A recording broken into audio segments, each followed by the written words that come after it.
All right, all right. Y'all know what this is. Another.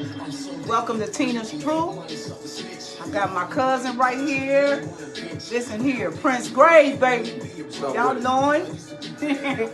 Listen to his music right now. I want y'all to check it out. Afterwards, he gonna plug it all the way in. But he got a video called "I'm So Dating" on YouTube. Y'all really need to go check it out. It's real and it's thorough. But we gonna get on right into the interview. And I can play it without it being copyrighted because it's my cousin's music. But they still might say you don't own the right to it or something like that. All right, cuz. So we're going to get to it. So you can go ahead and tell people who you are, cuz. What's up with it? I'm Prince Graves, Prince Dewan Graves, the baby out of four. You know, born and raised in Dayton, Ohio. You know, something like that. All right. Okay, so tell me. Okay, so you was born and raised. You're the youngest out of four. Right. Okay, and so you was telling me when we were walking in, you play 4 different instruments. What are the instruments that you play? I play the drums, the keyboard, the lead guitar, and the bass. All right, hold on 1 second, y'all. Dang. So, and how did you learn how to play all of those? Just sitting around the house watching. You know, I grew up in a family musical family. Okay. Like, you know, just watching my mom, my dad. You know, they had groups here and there. Okay. And you know, just beating on the floor and pots and pans and Yeah. made it wet. It was already in you. Yeah. Mm-hmm. All right. So so you played the instruments and everything. So as I was telling them about your video, when did you start your rapping career? My rapping really, like, I never really started a rap career. Okay. It's just a talent that I'm good at, that God blessed me with, and I just want people to see me, all my talents. Yeah. So it's not really like nothing I'm just trying to put out there to like be no type of okay. artist. Okay, so you just do for entertainment purposes. Yeah. Basically. Yes. It's just something on the side. Just Right. To let people know I could do that too. Right. That I'm the shit basically. No, bless. I'm sorry. I'm just cuz trying to be real humble. I'm somewhere. Okay, so where did you grow up at? What area? What school did you go to? I grew up in Westwood. I went to Residence Park. I went to Wilbur Wright, and I dropped out my freshman year of high school at Patterson. Okay. After 3 months of high school, and it was kind of over for me. I was kind of in the streets after that. Okay, so that's what I was gonna ask. So you dropped out because of the street. What was going on? Were you hanging around the wrong crowd, or? I would say I was hanging around just some more lost people. Mm-hmm. I was lost, so I was hanging around people that was lost. Mm-hmm. Basically, just kids without having a father actually around you, mm-hmm. and like showing you stuff. Okay, all right, that makes sense, and that's a story that a lot of black men have. You know what I'm saying, in common. Mm-hmm. So So when you went that way, did you start selling drugs, or were you just hanging out? Was you robbing? What did you do? When I first went that way, once I dropped out of school, I was running around with my guys, and we'd do stuff to older people like they used to do, like crack. Mm-hmm. Like we'd jump on them and take their money, and we was buying marijuana and drinking and abandoned houses and stuff like that. What? Yeah, so we was kind of like off the chain. We was kind of like some different kind of kids. Like we really was active, like without the movie scenes. Like we was right, really for real active. Yeah. Right now, you coming, because I know you coming from, you know what I'm saying.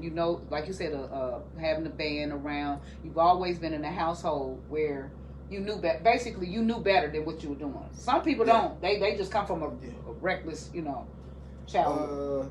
I mean, I actually knew better for sure, for sure. But when you're dealing with real life on real life terms, and you feeling lonely, and like the only people you got is the people or the people you're around, like your friends or whatever, like you just get into what they get into, and then the bad stuff become normal to you. It do. That is so true. It don't even be bad no more. It become normal. Like, right. So, for some people, when they doing wrong, they trying to figure out how am I doing wrong, when this is all I know. It's all I know. I say that all the time. So how so they truth could be real life truth to them. Right. Mm-hmm. And it could be completely wrong. Listen, I say this. I don't know if you know or not, but I have a women's, and then I have a women's and men's empowerment. And what I had shared with when I was speaking, I shared with them that my therapist had said, I said, I wonder why I just kept going back, or sometimes I'm tempted to, do certain things until I get myself all the way together. And he said, well, that's all you know. You know what I mean? And so that day I remember crying about that. Like as I began to reflect back on my life, I'm like, damn, that is all I know. You know what I'm saying? You want to put that on silent? Okay. That's it. That is all that I know. You know what I mean? And so that's how the renewing, I had to change the way my thought patterns and all that kind of stuff. You know what I'm saying? But yeah, so yeah, I understand you wholeheartedly. That's all I knew. That's all I came from, for real. Mm-hmm. You know what I mean? Not my family didn't go toward the streets like I did, Mm-hmm. but it was a lot of learned behavior that I learned from being in my family, though. Right. You know what I'm saying? Right. So okay, so you jump off the porch early. You go into that point. So did going that route, did it lead you into trouble? Actually, yeah, I was in the streets, and doing, different stuff like, selling drugs, crack, cocaine, dealing with gun situations, and as time went along, yeah, I ran into a situation where I shot somebody 4 times, and I did 7 years straight. Okay. Where in Ohio, in London, Madison? Yeah, I was in Ohio. Okay. I did 5 years in London. Then they shipped me off to DCI. Okay. I was there like for 13, 14 months, something like that. And then the rest of my time, they was changing that over to the female camp, so they sent me to Ross. Okay. So I was there for the remaining of my time. So. And how was that experience? It was dark. It was lonely. Like it was a real life experience. Mm. Like no matter what, as you're going into it, it's like no matter what, you have to deal with whatever like is about to come with you. Like if you thought you was a man on the street, you really about to see if you was I was actually talking to myself like, now you about to see who you thought you was on the street.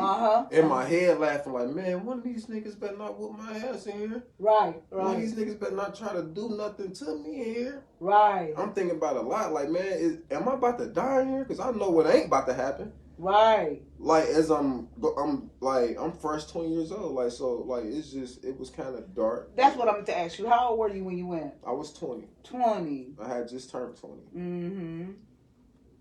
Man, a baby, and those are real life thoughts. Mm-hmm. Because people do die in prison every day. Mm-hmm. They just simply do. My brother told me of a situation. He's in London now, and a guy slammed a guy, and it, broke his neck, and he dead. Mm-hmm. You know what I mean? Like it was just he wasn't. I'm not going to say he was out to kill him. Right. They were fighting, and he died. You know what I'm saying? So that's in my brother's psyche. So it's like a lot of stuff. You know what I'm saying? Mm-hmm. So how did you? In order to keep your mind, you know what I'm saying, sane, what did you do? Were you volatile in there? Were you mean, angry? How did you make it through? That's a great question. First of all, I'm going to say God. Mm-hmm. No doubt. Like, no matter what, it was God. Like, but I made it through because it was like, I made a promise to my mom and my dad before I left. My mom was crying because she asked me would I be disappointed in her as a mother if she didn't come to see me. Mm-hmm. But all she knew was what was from TV. That's all I knew was what I seen from TV. So in my head, I'm like, oh yeah, it's about to be Wild West. I don't know what's about to happen, like, but it's really about to happen, like. So, but I got through from praying, pictures, a whole bunch of pictures and letters, working out, reading. Like, and then that's another thing about prison. Like, it ain't even, to be honest, prison ain't all bad. Like, what people make it seem is bad because you locked away from your family. But they got high school in there. They got college in there. They got a law library in there. Mm-hmm. Like, you can get a trade in there that you can use on the street, like a regular anything.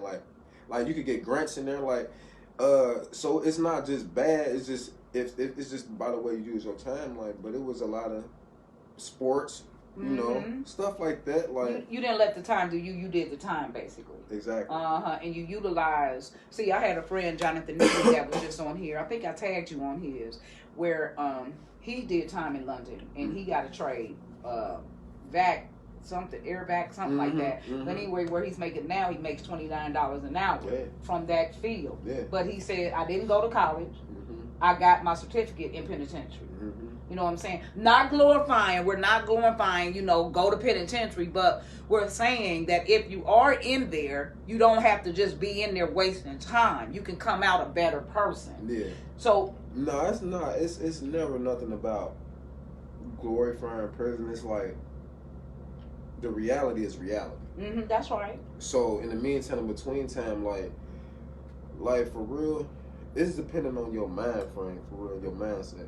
Because you can really be weak in there and be like so blind to the world, like you can be really outside your body. Like I done been in a hole sometimes to where I'm just sitting there looking out the window, and I can see the gate, and all I can think about is freedom is just right over that line right there. It's right, freedom, like everything is right over that line. But no matter what, no matter how hard I try, I can't get right there. So like my mind just racing, like, so that's when I found out like I was kind of crazy a little bit, because after when you by yourself in the dark at least about 10 days and you got about 15 left, I got the screaming like the hurricane. It was that part became real, like just banging on the doors and screaming and just screaming out, like that became real, like for a moment. Like I think that's survival. You know what I mean? Like, because you were forced to be with you and yourself alone and your thoughts. And I think that's why people say, crazy. It's like, but I believe like the seeds that was planted from your parents, your mom, or you know what I mean, or grandma, whoever, those thoughts also manifest themselves.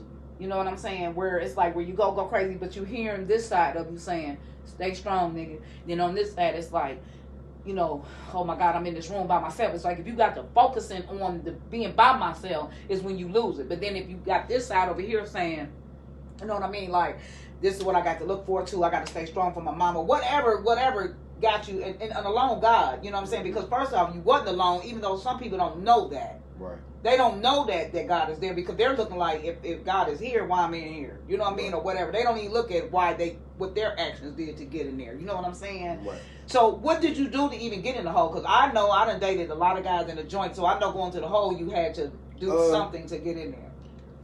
Like I said, I was 20. So when I first got my 7 years, I had no understanding about nothing. Like I just felt like you a human being, I'm a human being, like, and we just gonna respect each other. I don't give a fuck what's your job position. You gonna show me respect, and I promise to God, I'm gonna show you respect. Okay. And I'm gonna go home. But if you disrespect me in any kind of way, I'm gonna react to that. I don't care who you are. You gonna know who I am, like, period. So you had beef with the COs. The COs, yeah. Like if I'm walking down the walkway outside and they tell me to tuck my shirt in, I'm the type to say, nah, you tuck your shirt in. Why your shit get to be out, sir?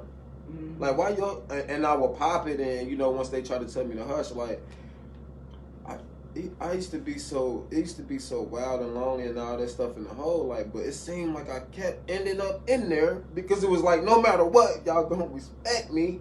But every time I go through that, I'll be in a hole like dumb ass. Do you think you just have a problem with authority figures? Because they're telling you to tuck your shirt in because my brother got told that coming into the visiting room. And he was like, oh, my fault. You know what I'm saying? So it was just as simple as that. He didn't have a rebuttal. He just tucked it in because that's what they asked. That's what your code is. It has to be tucked in, correct? So why would you say that? I mean, I know you said you're 20. I mean, because at the time, like I said, like I had no understanding. Okay.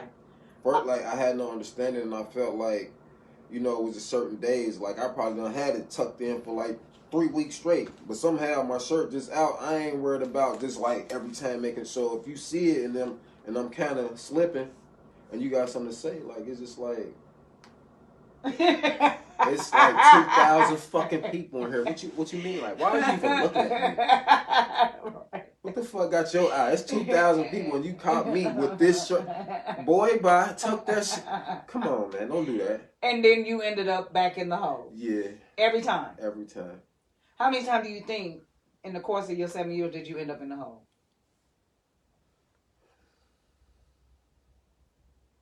Maybe almost 20. Prince! Almost For 20. real? Almost 20. Yeah, you was wilding. He was wilding, y'all. Almost 20. Yeah, because you was wilding now, like flat out. Yeah, man. Because no matter what, I knew I couldn't get out. Mm-hmm. I was like, and that was another thing. I was just so angry because I knew I couldn't get out. Like, I might call home and everybody at Percy's Blood Carnival, and I'm just sitting here with all these goofy ass niggas. And realization is I had to be one of the goofy ass niggas because I'm in here with the goofy ass niggas. Right. So I'm even more pissed off. So you angry at yourself. Angry at myself. The COs. Man, you can't see me. Y'all bear with me. I'm trying to get this stationary where you can see both of us and he's not so. But at the same time, it was like I was angry, but I wasn't because I took full accountability for my actions. Okay. Because I felt like it was worth going to prison for. Okay. So even though I was like angry, I felt good about like no matter what, every day I sat in there, it just felt like I'm justified about what I did. I'm a grown ass man. Like it's just that simple. Like I'm really like out here. Like so however this, like I said, however it's gonna play out, like that's all I'm thinking. Like I'm just like I don't know. Like, but it was just like, you know. But listen, it is, and that's your truth. That's how you felt at that time. So what do you think has changed from then to now, besides your age? Do you still have a temper? I definitely don't have a temper. You don't? It's kind of weird. Actually, I just lied. I lied. Ah. But it's like I don't have a temper because I know how to control myself as an adult now. Okay. Like I know how to like really sit back and view like the whole situation instead of just hearing something and then just triggering something and not instantly pop like. Like I'm somebody to where like even if we beefing, now I just be sitting there lost like trying to figure out how can we fix it. That you want some grown man stuff right there. Because at the end of the day, I'm not no hoe. Right. I'm not no fag. I'm not no soft ass nigga. I really would get it popping. Like I got hands. We know I shoot. Evidently, I did 7 years for. At the same time, like, and then I be telling people this, like, you just can't look at the fact that I shot somebody 4 times. Evidently, I got the man frame and the heart of a killer. If I repeatedly shot somebody. So in the mind frame of that, at the same time, like, no matter what, like, it's like I can be a good person, but at the same time, I'm not somebody to play with.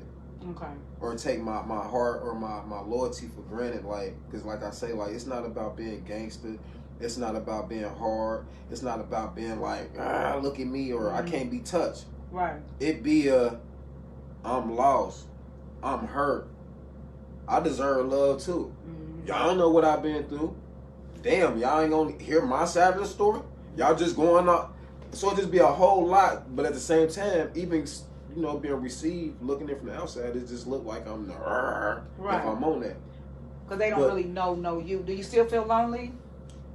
No, I don't feel lonely because I got 3 kids now. Okay. Not only that, like, okay. I actually needed that time in there because I actually found myself.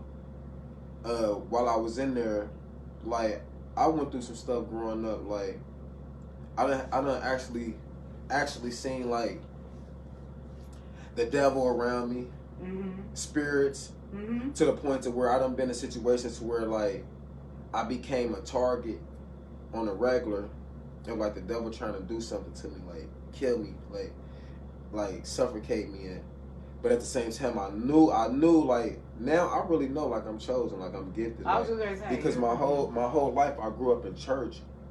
I was forced to go to church, but the whole time I was forced to go to church, it was a seed getting planted in me the whole time. Right, which is what I'm saying, in the hole that was helping. So about time I ended up from church to the streets. I'm a teenager, so no matter what, that seed been in me. Them angels been around me. Like, I know who God is. I don't play with God. Like, no matter what my flesh do, I know who my spirit belongs to. Like, it's just, it is what it is. Like, but at the same time, like, I asked God to really let me see him. It's so real, I got it tatted on me. And then it's like, it's a cross right here. Then on the back, it's another demon. Okay. But it's around the cross because I feel like Jesus did as he was walking, and it was just like people lashing at him, spitting at him, right. Demons, and just throwing stones, and like forget all the good I did, forget all the caring and holding the doors open and yes ma'am and yes sirs and just every little thing, like. And then, like I say, like, I became a real target because God even blessed me, like I say, to be talented with a lot of gifts. So the devil is like... It was definitely a spiritual warfare that you were going through. Yeah. And it was the prayers of the righteous that availed much in your life. You know what I'm saying? And so, truly, that you had a praying mother. I'm not taking anything away from your daddy, but it's just something about a praying mom and a praying grandmama. You know what I'm saying? I know for a fact that, and I didn't come. My mother's side of the family were not what you would call, they were church members. Right. I didn't really see anybody's life changed because they went to church. So I didn't have that example. I learned that when I got 18 and I was introduced to Christ by my Aunt Carol, and God rest her soul. She led me to Christ when I was 18, and then I started learning that there was a difference in being a church member. And I saw her life changing, you know what I mean? Like, before she to me was real mean, and then I just started seeing a transformation. I'm like, man, it gotta be a God, which I always knew as a child. Like you're saying, when I was little, Prince, when I used to say that simple prayer, I lay me down to go to sleep, I pray the Lord my soul to keep. I used to get my little brother and we would get on our knees, and I used to tell him, make sure you say this every night. That's what I used to tell him, because God really hears. So I already knew, and I used to practice being a minister and an evangelist, going around, you know, mimicking, because children are sponges. We mimic what we see, whether it's good or bad.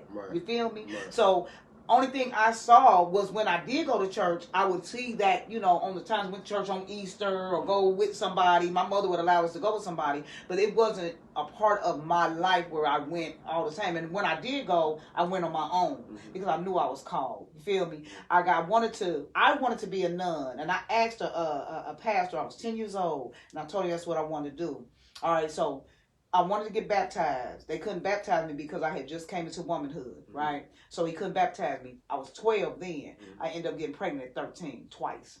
Feel me? After that, it was on and cracking, because now I'm open to that, and now I'm out there, and the rest is just you know, my life just went on the world, you know, just like this. However, it was seeds planted along the way. Different people stopping my mother saying she called by God, she this and that. My mother don't know nothing about being prophetic. She ain't never heard that. She don't know nothing about a prophetess or any of those things. So I know for a fact that he real because he led me to where I am now. You see what I'm saying? So I hear you, even like by myself and not in a jail cell. I went through those demonic things, hearing them, you know what I mean? But I've also felt the presence of God in a very strong way. You know what I mean? Like being somewhere I ain't had no business, where a nigga was trying to kill me if I didn't do what he said. And somehow or another, the gun jam and all those kind of things, testimonies that I have that know that it's real. So I feel you, and I know what you're saying is real. And that was real what you saw. But you know, some people, they don't believe that. But that's on them. But I'm just saying, you tell some people they think you're crazy. I'm sure your mom know for real that what you saw was real. But you absolutely right, the seeds that was planted in your life. I just think, just sitting here with you, you have such an aura in your you know, you just so real, you so thorough. It's just an honor, because for real, because it's everybody don't have that. Everybody is not what you see is what you get. You know what I'm saying? You meet the representative of what somebody wants you to think they are, but that ain't even really who they are. You feel what I'm saying? And so I know a lot of times people like us intimidate people, and we just being up. You know what I mean? So like you said, you look at like Tina, Tina keep crap, but they don't know though that I had been molested as a little girl. They don't know that I woke up with my mom and dad fighting all the time. They don't know that you know what I'm saying, that I done seen my grandmother get abused. They don't know any of that. They don't know nothing. You know what I'm saying? They don't know that we didn't get much rest because they fighting all night and we got to pack our stuff up to go to our grandmother's house in the middle of the night. So now I'm clowning in school because I'm angry. And they didn't talk about mental health with me in our family, in our culture. You didn't hear that till now. So you see what I'm saying? Like for you saying I'm lonely. Ain't no way your mama knew that because I'm sure she would have tried to do what she could to help you. But it's like, were you lonely, Prince? Even though we come from a large family. All the cousins, all the everybody, and yet you were a little boy saying you're lonely. That's what you know what I'm saying? Because that's what you said at first. I wonder, what was it that you just feel like you wasn't being, something wasn't being fulfilled? What do you think that was, Prince? You know what I'm saying? Why you felt lonely? I felt lonely. I felt lonely because no matter what, at the end of the day, like when it comes to my father, like I would never bash my father. Like I had one of the greatest fathers ever. Like dope is strong. He ain't playing about his kids. He going out his way. He give up his last. He ain't gonna play. But growing up, like he had to do what he had to do as a man. He had to take care of 4 kids. So all he had time for was work and sleep. Oh. So the whole time he around me and his kids growing up in the house, all we doing is sending come and leave, come and leave, come and leave. Like he can't tell you one thing that like we just actually sat there and he just taught me. Like I don't even like my dad. One of the best when he get dressed, like he can really dress. Right. But I don't even know how to tie a bow tie. Oh. Like simple stuff, like the stuff that I know how to do, like from even playing instruments. Like my dad played the drums, keyboard, lead, bass. Like he nice, but it wasn't nothing he taught me. It was just me from the outside had and then watching him like. Hell no, look at my daddy. Just seeing how he just felt about it, like doing what he did, like and that as time went along was just I was just mimicking what I seen around me, like my brothers, he got the drums like that. Hell no, that's tight. Damn, everybody happy because he did that. Like I need to learn that. Like so it was just me mimicking people, but it was in you though. It was in me, but at the same time, like I said, like that missing part was like just seeing my father come and go. So it was never like quality time. It was just it was a lot of financial things, like it was bills always paid. We always had food, we had the stuff that we need, but he didn't really have time to really spend with us because he had to go to work. So in the meantime, not to cut you off, but in the meantime, in between time, like I said, that's why I say he was a great father, but it sounds weird because I'd be saying like I grew up without a father, and it's like, damn, how did he take care of y'all if you grew up without a father? Like it be all over the place, but the real is like when he started at GM in '96, he retired from them now, but he was going to work from 4 o'clock in the afternoon, getting off at 4 o'clock in the morning. He had to go to sleep, and then his off days, of course, you want to reward yourself. You happy, like life changing. There was no time growing, so it was like we grew up without a father too. Yeah, I have friends that. Their parents, the same story. Their parents worked at. I have several of my childhood friends where they worked at GM, and their mom. Some cases was the mom. She was never there. She would prepare the food, taught my friends how to cook, and her refrigerator stayed on full. That was the house we went over because, like you said, at 4 she gone. We jumping, but we little though. Feel me? Now the dad was not in the home, but he worked at GM as well, right? Then there was a case where I have a friend of mine. His mom and dad were married, and his dad always worked. And then when he had his days off, his daddy got clean, and he did and had other women on the side. And so when they did hear when the daddy was up, it was the mama mad because. She know that he been sleeping with blah blah blah because he kicking it on his days off. He's sharp, he got money. You know, bride's coming with that. That's not all men. I'm saying this case. Right. So what happens is, my friend said that his dad, the same thing you're saying. He didn't have time. His daddy was there. Yes, he was a good provider. That's not taken away, but he wasn't a father. He wasn't there. He was not there. Like you saying, my daddy's short, but I don't even know how to do a bow. He didn't take the time to, you know what I'm saying? Like you said, when he got off, he wanted to reward him. You know what I'm saying? And that's like not taking away from your daddy. That's not what I'm saying. But like you said, that's why you reward himself also as his family. Like, cause like I say, like from like the living situation expanding. Like, you know, he rewarded We went from himself here to there. to here to there. Them bills, like we got food, like, you know, the stuff that we need, like, and that's what became like normal because we went without for a nice amount of time too. Mm-hmm. So that's why I say he was one of the dopest fathers ever. Like, I would never take nothing from it. It just sound weird to people. Like, I never diss him or disrespect him. Like, he don't, like, he a real one. Now, is your dad's name Prince as well? Yeah, his name Prince. Right. Yeah, but I'm a senior. Like, his middle name is Clifford. Okay. Man's is Dewan. Shout out to Prince. Shout out to Dad, man, being that provider. Even though, you know what I'm saying, because I know if he could do it differently, he would. You feel what I'm saying? But at that time, then you look back at our culture too. That's all really black men knew is to go to work and do. You know what I'm saying? Boy, do what your mama say, because I'm out here getting at this money. You feel me? You know, when it came to discipline, if the mama said, "Hey, look, he been acting up," then you may get disciplined. But as far as, you know, a lot of other stuff, you know, it did go in the wayside. So okay, so after you went through that, you went to penitentiary, you did your 7 years, so you came out. What's going on now?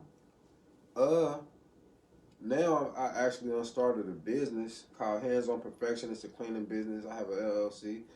I also cut hair. I'm a barber. I got that going on. Are you a licensed barber? Actually, I am a licensed barber. Are you? Yeah. So it's like I got a lot of, like I said, I took a lot of bad and a lot of stuff and just put it together, and it gave me strength to like really want to become something and be something. Yeah. Like, cause I love the Steve Harvey and Tyler Perry story from them sleeping in the car. And, you know, they going through whatever for a year, 2 years, and now like So it inspired me, like, so, you know, like just realizing my gifts and talents, just trying to my best to use all of them. That's powerful. So did you get your barber license while you was locked up? Yes. Okay, yeah, because I do know they got a bar. My brother goes to this. He said the guy's pretty good in there. That's I'm proud of you. I want to say that. I want to say to you that I'm just proud of you and that you're doing it. You know what I'm saying? Taking it one day at a time. Now you got beautiful children. You know what I'm saying? What you got? 2 boys, 2 girls. What you got? I got 1 boy and 2 girls. 2 girls. So tell me something. When your girls, because now you got girls, you know how you are about that. I already know. That's like, I see your whole demeanor to change when I talked about them girls, boy. Your nose spread it out. So with your daughters, the man that you are now, would you want them to date a guy like yourself? To be honest, I probably would. Okay. And I say that because I'm somebody that been through something. Yes. I'm somebody who, like, for some people, like, it makes you worse or it makes you better. And something happened, like, it made me better because I know that been worse and bad ain't nothing but a click of a finger to me. Like, it's nothing. I like to do that. But to be able to control that now and be able to manage that and be like, it's just a different feeling. Like, it give you, like, your power back, like, because I know now that I have real control of all of me, no matter what. Yes. And life is about choices we make, flat out. You understand what I'm saying? Yeah. Like me with my temper, and I still work on it. You know what I'm saying? I'm a work in progress every day. But there are things that I do. Like, for instance, me in the mornings, I listen to affirmations. I listen to spiritual songs. I do some breathing exercises. And I'm not saying it's every day the same thing, but these are things that I do for me, right? But my battle is in here, which we know that's where the battlefield is, right? So I'll be laying here and I'll be thinking about something. Somebody may not get back with me as soon as I think, and then I'll be like, see, this is why I don't be fucking with people. This is me.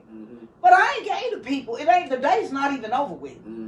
But because I deal with rejection issues that stem from a little kid with my daddy issues, right?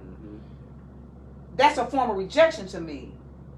You see how weird it may sound, but for real, that's a form. They're not getting back to me, so I'm thinking they're rejecting. Now, mind you, I can't get back to everybody as quick as they may want me to because I'm working. I'm having an interview now. You know what I'm saying? It's different things. That don't mean that I'm not going to get back to you. So these are the things that I had to tell myself, Prince, like every single day. Everybody is not out to get you. Nobody's ignoring you. They gonna get back to you. Why do you think the worst first? Now, I've heard this from everybody. Why do you think so bad first? Well, again, like you and I started from, that's really all I know. but it really has nothing to do with everybody else. It has everything to do with me. So until I'm working on that rejection thing, it's so much better now. Because when I texted you earlier, I would have been like, oh, see, cuz ain't even coming, so I'm about to go on and go. Feel me? Right. When all along you had every intention on coming. You just didn't get back to me until it was closer to time to come. Right. So I'm better at it, but I still wrestle with it. What is your routine to keep you where you at now? Like, what do you do in the morning to keep you where you at? Like now it's like I say, like to be able to control like situations and know you really got control. It's like it's to really know, like you said, like stuff that'd tick me off like that. Like I would laugh now. Like when I know it's something like irritating me or something is just too much for me to handle, I'll laugh because it'd be like, oh, why not me? Like why not me? So this the battle. Like, damn, wow, he just called me a bitch. I'm supposed to be me and knock him out or get the shooting or whatever he want to get on. It's like now my mind is racing, but at the same time, I'm like, wow, I'm known for that since a boy. Like, so I can really take time and really decipher this whole situation. Like, okay, if I whoop his ass, is he gonna want to come back and shoot me? So if I whoop his ass, I might have to shoot him after I whoop his ass. Like, that's for real. So as you sit there and decipher everything, it's like, you know what? As long as you don't disrespect me as a man or put his hands on me, I'm gonna make it back home because this one of those situations to where he's stupid. I'm stupid. So once he do something, I react to it. Now the only outcome is prison or death. That's right. I'm gonna go maneuver out of this just on the ground. Just I just see you Satan. I see you Satan. Like man, that's why I laugh because I know I'm supposed to blow up. Yeah. Is he standing there with another grown man?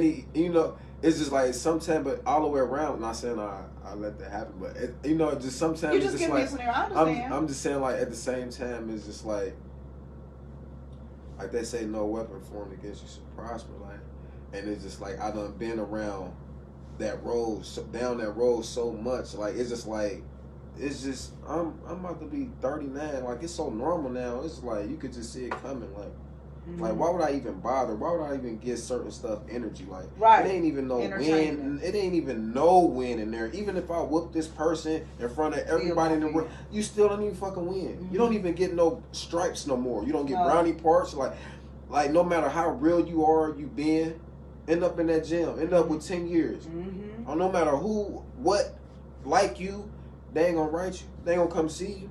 So that's why I say, and then when you come home, they ain't gonna bless you. When I first came home from prison, I didn't even have a pack of boxers, brand new, after 7 years. We ain't gonna. It's a whole lot we can really talk about. Like, right. But it's like, why not? That's what I'm saying. Like, that's what I'm saying. It just be. See, that's what I'm. That's what I'm saying. It'd be a lot of stories, and it'd be a lot. That's why I be. That's where I be with. Damn, don't nobody want to hear my side. Everybody's gonna listen to everything that they got to say about me. Like, you just ain't gonna come chill. And then when people come chill with me, this is what I do notice. Like, I thought you was kind of mean for real. From what the image, I don't know you, and then from what people say, and then what I know about you. But to get around you and you respectful, like you actually a clean man, like you're not like you intelligent, like you got goals, like you know God, like you don't care about telling nobody about God, like you will like defend yourself, like you just human, like you just you thorough, baby. Now that's just fat out. I mean that's you real though, you solid. You feel what I'm saying? And people gonna accept that once you get around me and really get to talk to me and get to know me. And you blessed, you know, blessed, highly favored, you're anointed, all of that. I mean, I'm telling you, it's so strong because I recognize it, and real recognize real. We can flip it on the street side or the spiritual. You solid all the way through. You know what I'm saying? Like I said, and I respect it. You know what I mean? And it take a lot for me to respect. You know what I mean? I was in situations. I had a conversation with somebody with my niece actually, and I was telling her, you know, a lot of times I remember being with guys because of what they had. I never really liked them cats. That's just period. Because if he went broke, you understand? I wouldn't even looked at him. Right. Feel me? So I mean, but I didn't like myself from the lack thereof. But I can't. I don't know. I no longer talk about like my relationships or how it was horrible because I chose to stay. Like I said earlier, life is about choices we make. But the lack thereof of my father being, his absence really did have an impact in my life because I went searching for that in men. So it's real important for the family unit the way that the Most High intended it on being anyway. Mm-hmm. See what I'm saying? Mm-hmm. So even though I had a great stepdad, I'm not taking nothing away from them men because they stepped in where my daddy wasn't doing, right? Mm-hmm. But now as I began to learn more and I got older and I learned from my siblings, especially my sister, different things that my dad went through, you know what I'm saying, his childhood and stuff like that. It's like now, it's like, damn, I carried around that anger for so long, Prince. I was so angry, man, because of the rejection of it all. Like, he don't do shit. I'm mad, fuck dude, you know what I'm saying, so I was so angry about a lot of stuff. So I had baggage, and then I started dating guys that were sadistic, and and then I got introduced to drugs by a guy, and I ended up liking it. But it's not like it was a continuing thing. Then I got adventured in '87 to the streets. So I'm 18, so the streets excited me. Mind you, I don't know, none of my family is in the streets on my mama's side. I don't know nothing about it. But then when I learned my daddy's side of the family, that's where that come from, right? Mm-hmm. So, it's like, once you start learning more and more, I needed to know more about him so I can know about myself. Mm-hmm. You see what I'm saying? So as I began to talk to my granddaddy and learn more about him, it was like, that's why he was my best friend, man, because it was like, damn, this is all making sense now. You know what I mean? But I'm saying all that to say that I went through all that because I really was looking for that space to be filled. And I was looking for love in all the wrong places, you know what I'm saying? But then, of course, that's when I didn't find God because he was never lost. It's when I accepted him and acknowledged him, then my life changed. Did I stay on that road? No, I did not. I ventured off again. But that seed is planted, like you saying. That seed was planted. And once that seed is planted, no demon in hell can take that away from me. I ain't care what trials, tribulation I've been through. I done been in shootouts. Listen, man, whatever it is, like you said, a TV stuff, that's my life. I done been through it. And by the grace of God, I'm still here in my right state of mind. I done had, depression, nervous breakdown, all kind of stuff.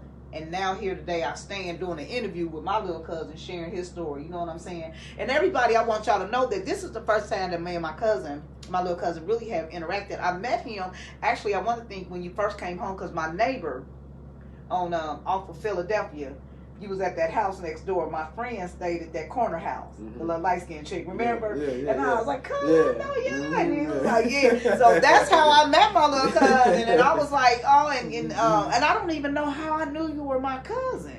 I don't even know how we end up. Probably Angie. Yeah, had to be. Shout out to Aunt Angie. Shout out to Aunt Angie that's always getting folks for. I'm telling you, I tagged her in this funny video they had on TikTok where it was a lady saying that, now your mama is some kid on the fourth, fifth generation. Oh my God. And I tagged her like that's Aunt Angie. So yeah, but for real, it probably was Aunt Angie. Like that's Karen's she know everybody's everything. So, but that's a blessing for her to let us know, you know what I'm saying? Because it has been some incidents where I didn't know that some cousins on my mama and daddy's side, I didn't know they were my cousins, and a couple guys, done tried to holler. We didn't know. I ain't was raised with them. Right. You know what I mean? Right. Some I dealt with. Yeah. But that was too late. Right. Shit. Right. I didn't know. Right. And, you know what I mean? And it was just too bad. You feel me? But that's the importance, though, of family getting together, though. Yeah. So that you do know your cousin. Why do you think that the black family unit is not as strong as it was when you were little? Why do you think? Oh, well, maybe it is on yours, but I'm saying as a whole, though. Like, you know how strong it used to be where everybody used to be over big mamas, or everybody was over your grannies, or somebody, you know what I mean? Like how man doing now, like trying to keep that going. That's me. I do that at my house, where I try to keep the family unit, the same. You know what I mean? Even though it'll never be the same like my granny, but I still try to keep it where we all can come together. We'll know about what's going on with us, but it's kind of hard. Like, it's not as easy as it was. What do you think that is? I really personally just feel like everybody got their own life that they live, like, and it be like a lot of times it may not even be intentional. Like, I might have a get together tomorrow, and I might really want you to be there. Like, no matter what, I know cuz coming. But tomorrow come, cuz end up getting a phone call, and they talking about a $10,000 contract. Okay. They asking you, can you be there in 30 minutes? All you thinking is, why not? Right. So if you there handling business when you supposed to be over here to see me, and you don't even have time to make it, then this is over with. And then by the time you hit me up, and this is over with, but you really have something going on, if I don't take my time out to receive your end from the outside looking in, I'm gonna really dislike you for handling your business.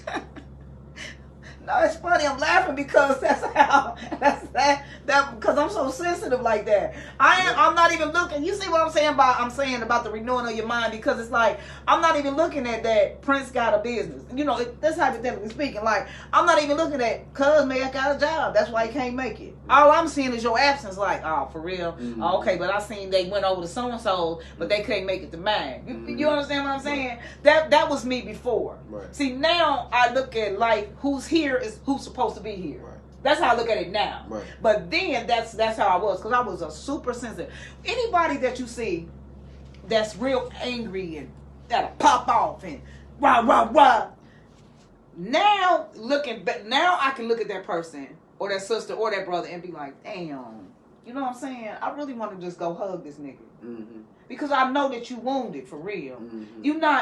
That's a self-defense mechanism that you don't got that up. You know, that exterior like that. You know what I'm saying? Nigga, nigga, I'll kill something.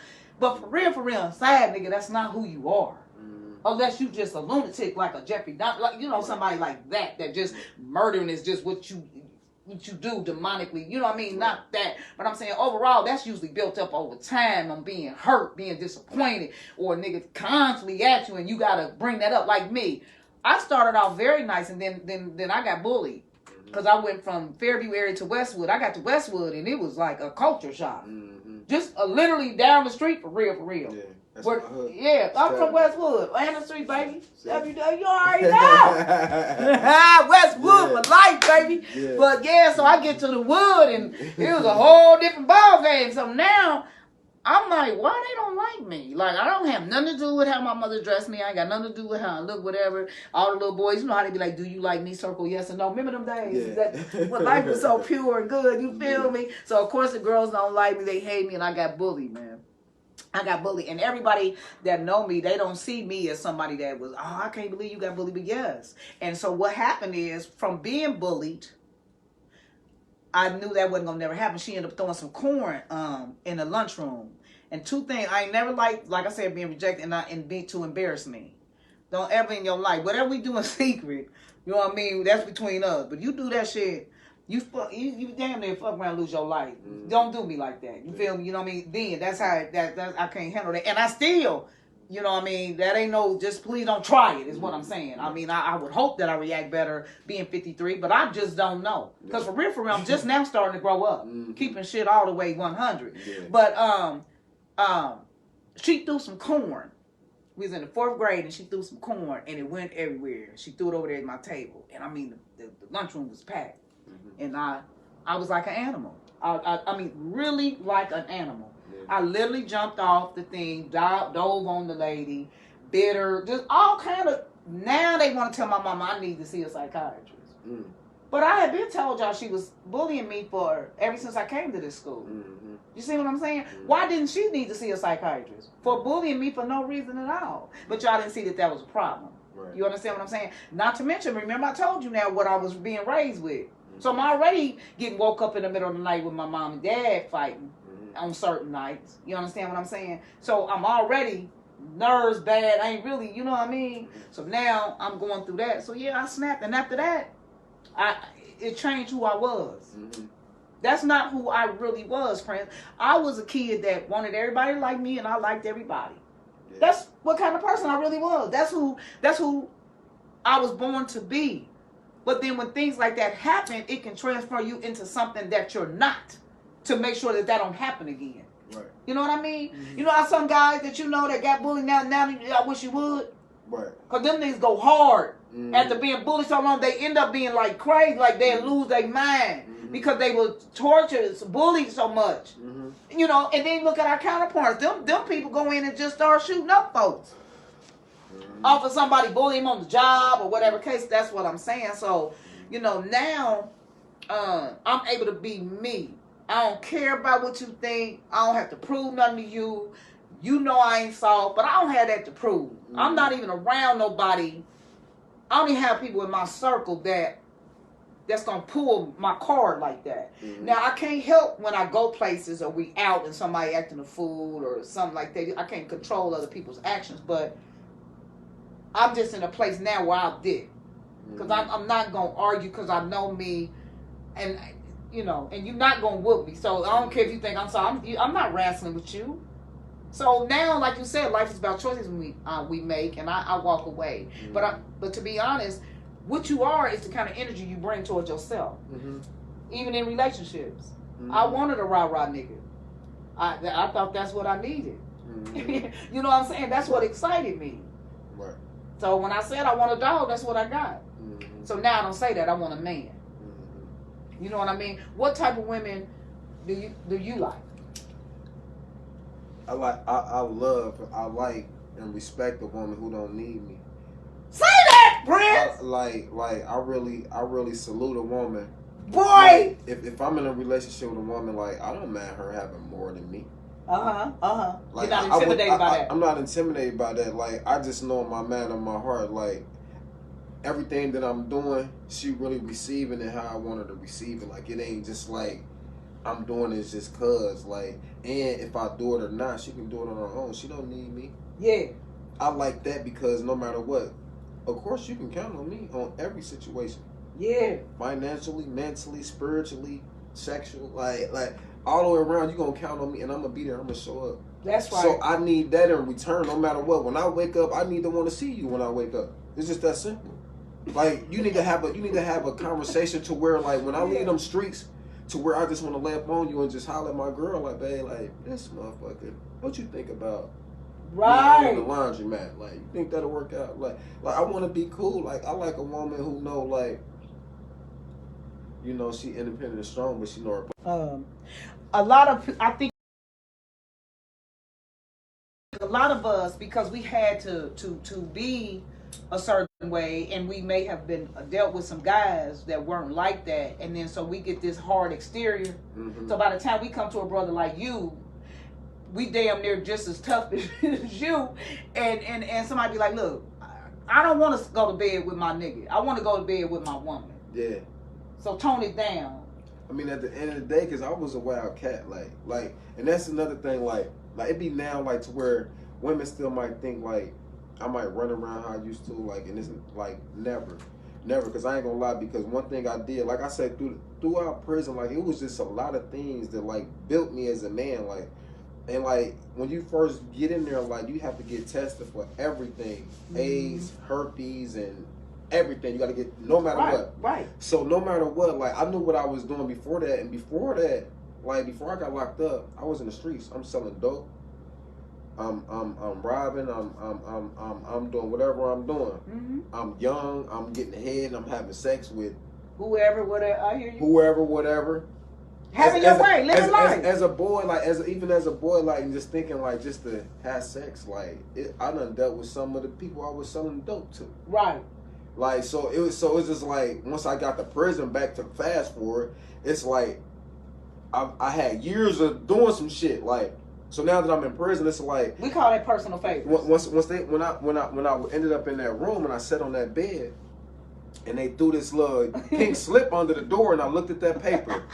My whole body, for some odd reason, I cannot control myself. I'm just sitting there shaking, cuz I'm sitting here, my body's just shaking because no matter what, no fucking matter what, nigga, brother, boy, whatever you've been doing, it's right there. Right, for real. Nigga, if you got AIDS, it's right there. And what I was doing, I'm talking about, I couldn't even control myself.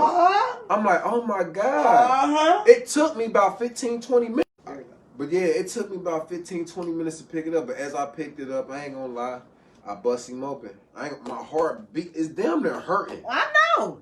But when I read these results, from what I knew I was doing, all I could do is like, it was weird stuff that made me cry. Like, that made me drop a tear because that really terrified me, scaring of knowing. Yes, this the first God. time Woo. I dropped a tear. When he first told me 7 years, I really didn't cry. And, you know, I was mind blew. But when I got to the cell and just, I had to process like, okay, damn, how many 6 months is that? How many 4 months is that? I'm trying to break shit down. Like, now, like, no matter what, I have to go do. And, nigga, you by yourself. By yourself. Like, so it's so much. But like I said, like, it just helped me, like, you know. But after I read that, fast forward to now, that's why I'm not just loose with myself. Because of that, yes. That was a trauma. I deal. I'm going to handle my handles. Like, right. But just to run around, like... loosely like that. Nah. I hear you. Yeah, I've been there. My brother and I went and took the AIDS test. And I remember my stomach hurting so bad because I was very promiscuous, cuz, you feel me? And so, you know, and then I was dealing, like I said, the guys that you know what I'm saying, was getting money. They was at the back. So we know it comes. I'm listening to what you saying right now. But they got a whole woman, though. So I already know. Feel me? So I don't know. So when we go down there together, because my brother young, he getting the, you know, money too. He was doing personal favors, because that's what we call it. I don't know what they call them now. You know what I'm saying? Geek, I don't know. But that's what they would call it then, personal favor. And so he had plenty of them. Now, mind you, he ain't number 13, 14 years old getting this done. So he found out a girl had herpes, and it scared him so bad he came, like, you know, man, we need to go to the doctor, man. Woo. I'm like, what happened? You know what I'm saying? 'Cause my brother not real close. So he like, man, I'm just, what if I got something? He was nervous. So I don't say nothing. That's how I've always been about my brother. I'm like, don't even say nothing. You ain't got to say nothing. Come on, let's go. We're going to go down there. We go down to the combined health district. I'll never forget it. It was like yesterday. Man, me and him we took all the, you know, diseases, whatever, and the AIDS test. Yeah. So, you know, you get the results back quickly with the, if you got gonorrhea, that AIDS test, boy, listen. Yeah. Man, I could not, my stomach was hurting, my nerves were so bad, so I feel you, man. When it came back negative, it was damn near like I couldn't believe it. Because I know how reckless my life was. I know dudes that I was dealing with, how reckless they like, whether I caught them or not, I know, I'm not dumb. You know what I'm saying? I know what they were doing. And then some of them I did catch cheating. So I know what you're doing. Especially if a bride pregnant. So that's telling me right then that you wasn't using no protection, right? So just playing Russian roulette with my life like that. So yeah, I did. I wept because I said, God, you're so good. That's all I told me. My hands were shaking. I just kept saying, thank you. And of course, you know what most people say. I don't know if you did. You know, if you get me through this, you know what I mean. I said that though. I said, if you get me through this one, boy. You know what's wild? Because actually, the day like after I was going back and forth to court, like my bond was $50,000 to get out. My dad got me out. Like they wouldn't give me no 10% in the beginning because dude kept falling in and out of conscious. Like, so they didn't know how that was gonna play out, but they knew or was saying they was saying I did it.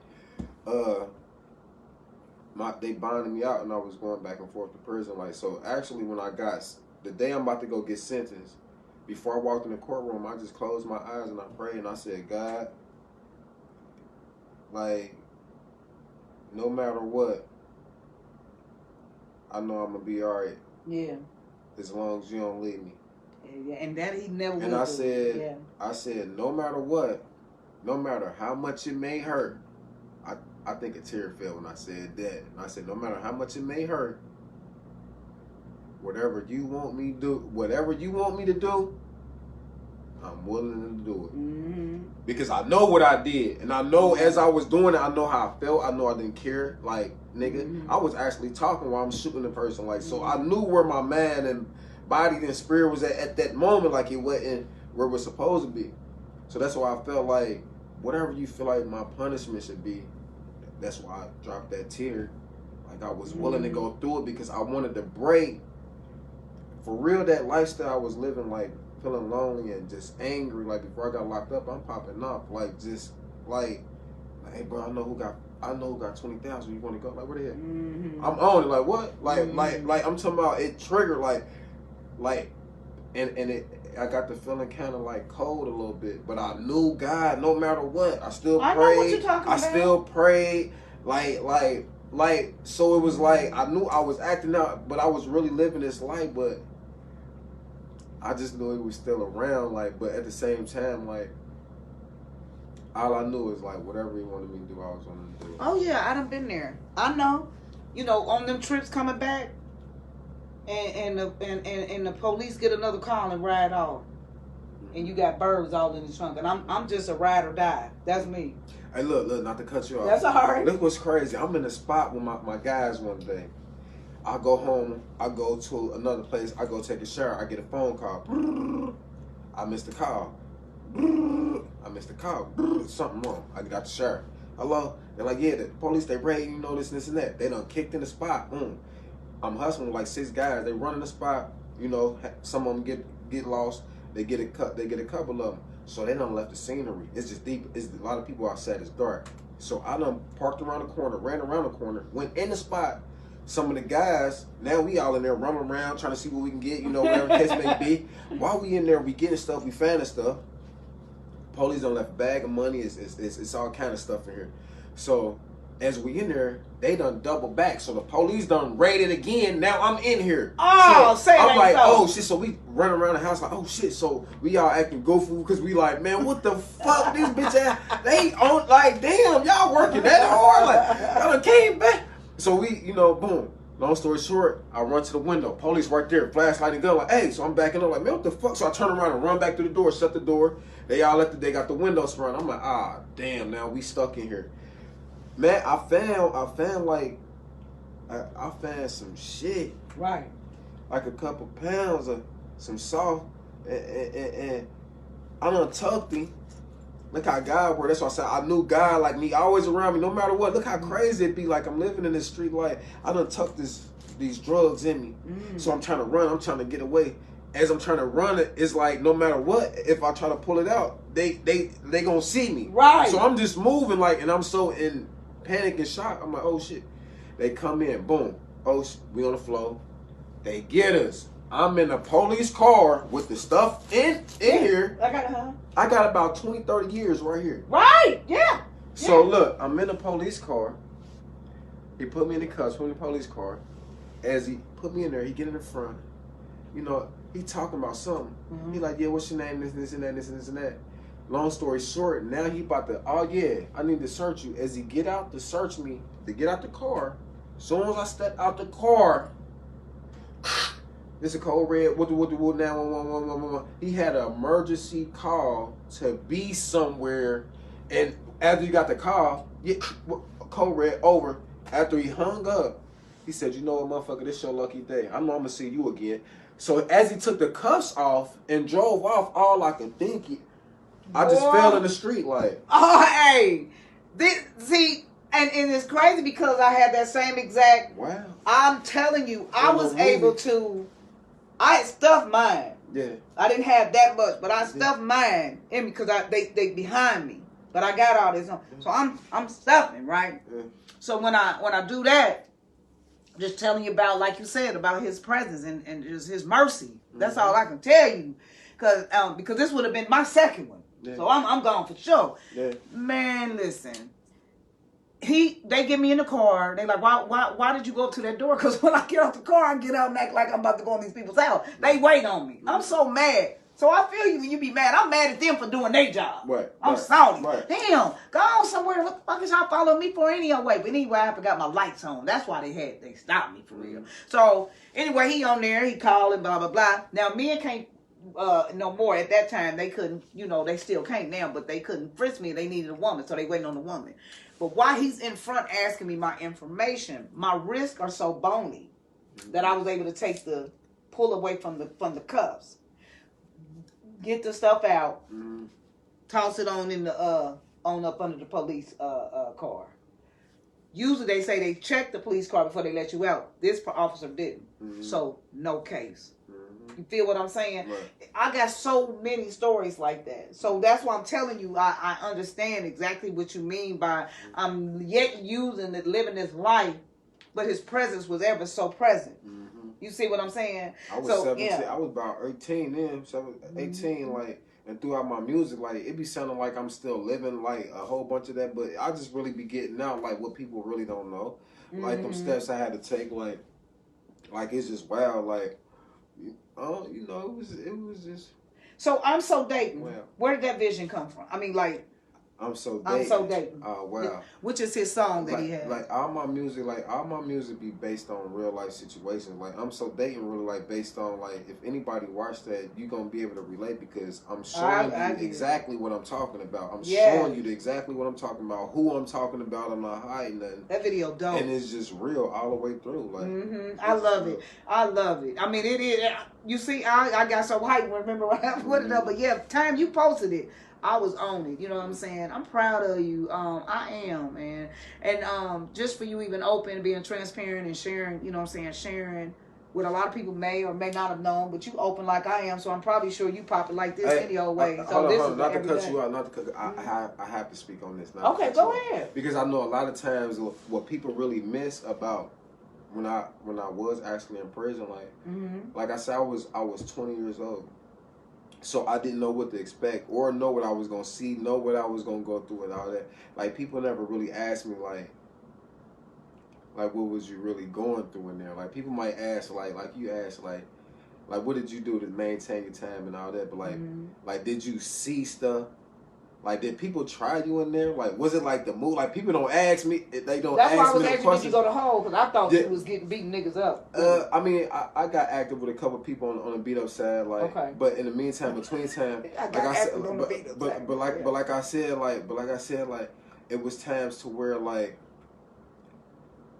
in my mind, it was just like, how was I about to embrace that lifestyle when I see like men with men and.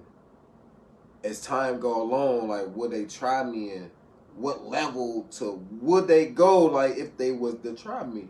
Like I would think about them things like and like that's the stuff people don't ask about or we never talked about like but through that whole process like I have seen white dudes, young dudes dealing with older black guys like giving them head and them having sex with them and stuff like that like.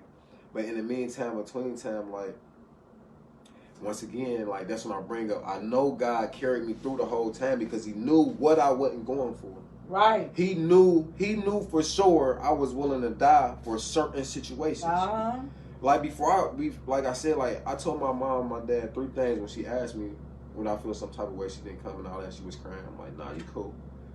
But in my head, I'm like, it's me. Like, you good. Why didn't she want to go? Like, because she thought she thought just like, she was just going off, like I said, like the TV, movie, on the, whatever you got to do to survive, just make it home.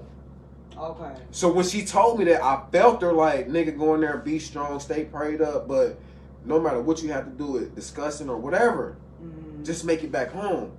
But in my mind, no matter what, mama, like, I'm strong for real. Like, it's 3 things you ain't got to worry about. I'll never be a fag. A nigga never take nothing from me in there. And I would never be a snitch. Anything outside of that, it might be true. If they say I was jacking off outside because I seen fag girls walk out there, that might was true. Right. But them 3 things, I promise I'ma die. And if I die, somebody tried, no matter what. If I died in there, somebody tried to get me. Right, right. It won't be no other reason to die in there for. If I end up dying in there, somebody try to get me, and I wasn't going. So, Prince, let me say this. My brother was walking the yard, and he said they done got so bold with it. This the other day he told me this, that it was a guy on his knees, but he ain't paying no attention because my brother a loner, right? Yeah. He got one dude that he deal with in the whole joint. Yeah. He don't deal with nothing. And he say he look over, he like, he ain't really paying attention. So he looked again, he like, girl, you ain't gonna believe this. He said, this nigga, I'm talking about in broad whatever, man. He said, but this nigga got this dude got a whole wife that come up and sing every week, whatever, with his family, right? My question to you is this. It's some niggas that I know for a fact, like I told you earlier when I was sitting over there. I know for a fact that they gay, period. Ain't no down, none of that, nigga. I know that you've been with I know this for a fact. I know. Yeah. So, guys that are in the joint that you know that went that way, and you know they went that way, and you see them out here now, and they rah, and they with old girl. How do you interact with them dudes? Like I don't even respect you. As a man, like if I was to see you do that or you fell short, in my mind, the only thing I could really think about when I see two men, like I ain't gonna lie, every time like it be so weird, my heart would be fast. That'd be the first thing to happen when I see two men doing anything, hugging too much, kissing, even if it's on TV, my heart will start beating fast. Like what the fuck? Why they do that? And then the second thing I feel is, damn, like they weak. Like you let life get to you so bad that you that weak that you scared to be a man and scared of men, so you betray to be a bitch because you scared to face real men situations. So when you see them out, you said you don't even deal with them, and they know you. They know you know. I mean, but look, it's wild because it's wild because I don't even dislike gay men. No, I don't neither. As long as you leave me alone, right? Because that's their thing. That don't have nothing to do with you, right? As long as you leave me alone and you be real with who you are and you ain't trying to hide no shit. You trying to. I don't care because people gonna be who they are no matter what. Right, but I'm talking about the niggas that are. But when you don't get to it, like because I don't know if you know or not, I went to prison because a gay man. No, I don't. I don't know your scenario. Oh wow. Long story short, okay, a gay man that acted like a grown man, looked like Suge Knight. This motherfucker, I'm about 160 or some shit. I'm in the hood. I'm selling dope at the time, and he asked me some stuff and he said some stuff to me like, and that's why he ended up getting shot because. Prince for real. That's why I said when I went to prison, the whole time I didn't feel too much of nothing because I felt like it was worth being there for. I feel like no matter what, like motherfucker you got me fucked up. It was just like all the way around. So like I'm just not like feeling tough. Like it's just like felt like you did what you had to do. I had to do what I had to do, and it's just like, man, this me. Like this, I'm not going. Right. So now I understand when you go to jail, you thinking in your mind because you already done did that about that. Now I'm in here where this is active and prevalent. I'm not going. I don't. Right. Oh, and now it makes some. I mean, it made sense then, but it makes. I never knew why you. Yeah, but it's wild, like because it's wild because it's like it's so much of the story gets so deep. It's kind of I'm talking about it, once you hear why I went to prison, like you want to hear the whole situation. I was gonna ask you, were you friends with this guy? Nah, I actually wasn't friends with this guy. Like, I'm gonna make it real quick. Okay. Like, it was like, at the time, I was like 17. Okay. I was with my OGs around 17, 18. I was a little cat around 35, 38, 40-year-olds. These niggas active like, and I'm talking about, I'm seeing them beat niggas with goddammit, car jacks that you jack the car with. I'm seeing them beat. Right. So my mind is getting fucked up as a young, like, that's what I'm saying, like, it wasn't about being crazy, wild, thugged out. I was lost because this shit became normal. And then I'm hanging around these older niggas is doing way more. Like, so it's like at the time, like I'm 17. I'm in a spot with my OG. He got us running a spot. It's a bootleg and all this. And one of the other guys, he did 10 years. He in there, he cutting hair, but they got weights in the back. They working out. I was always kind of cut a little bit. So. Like that took another thing up under the OGs too. Like damn, he's solid. Like woo. Right. So one of the OGs he working out. I ended up working out with him. So the guy who actually I shot, he actually comes over there. He get a haircut. This is the first time I ever seen him. He come over there. So as a youngster, no matter what, whoever come around these guys, deal with them, talk to them. No matter what. Like I just feel like you a man because you ain't even about to deal with these kind of niggas. The shit that I know, like so it's like no matter what. Oh, okay, that's such and such. Like, what's happening? Right. So no bigger. Like so I seen boom. I ain't even, but I still like I ain't friendly. Like I'm not. So I ain't talking to him. Like but he see me, I see him. I get his whole frame. Okay. So he ended up getting a haircut. Me and OG we working out. Next thing you know, he get his haircut. We leave. Next time I seen him. I'm at Walgreens. I walked through Walgreens at this time. This one niggas walking around with money for no dumbass reason in their pocket. They're like this shit falling out. And I'm talking about going to the store and doing stupid shit just to pull out all the money. Getting water and some Skittles, like, and pour the whole like, so at the time, like, I'm at Walgreens, it's nighttime.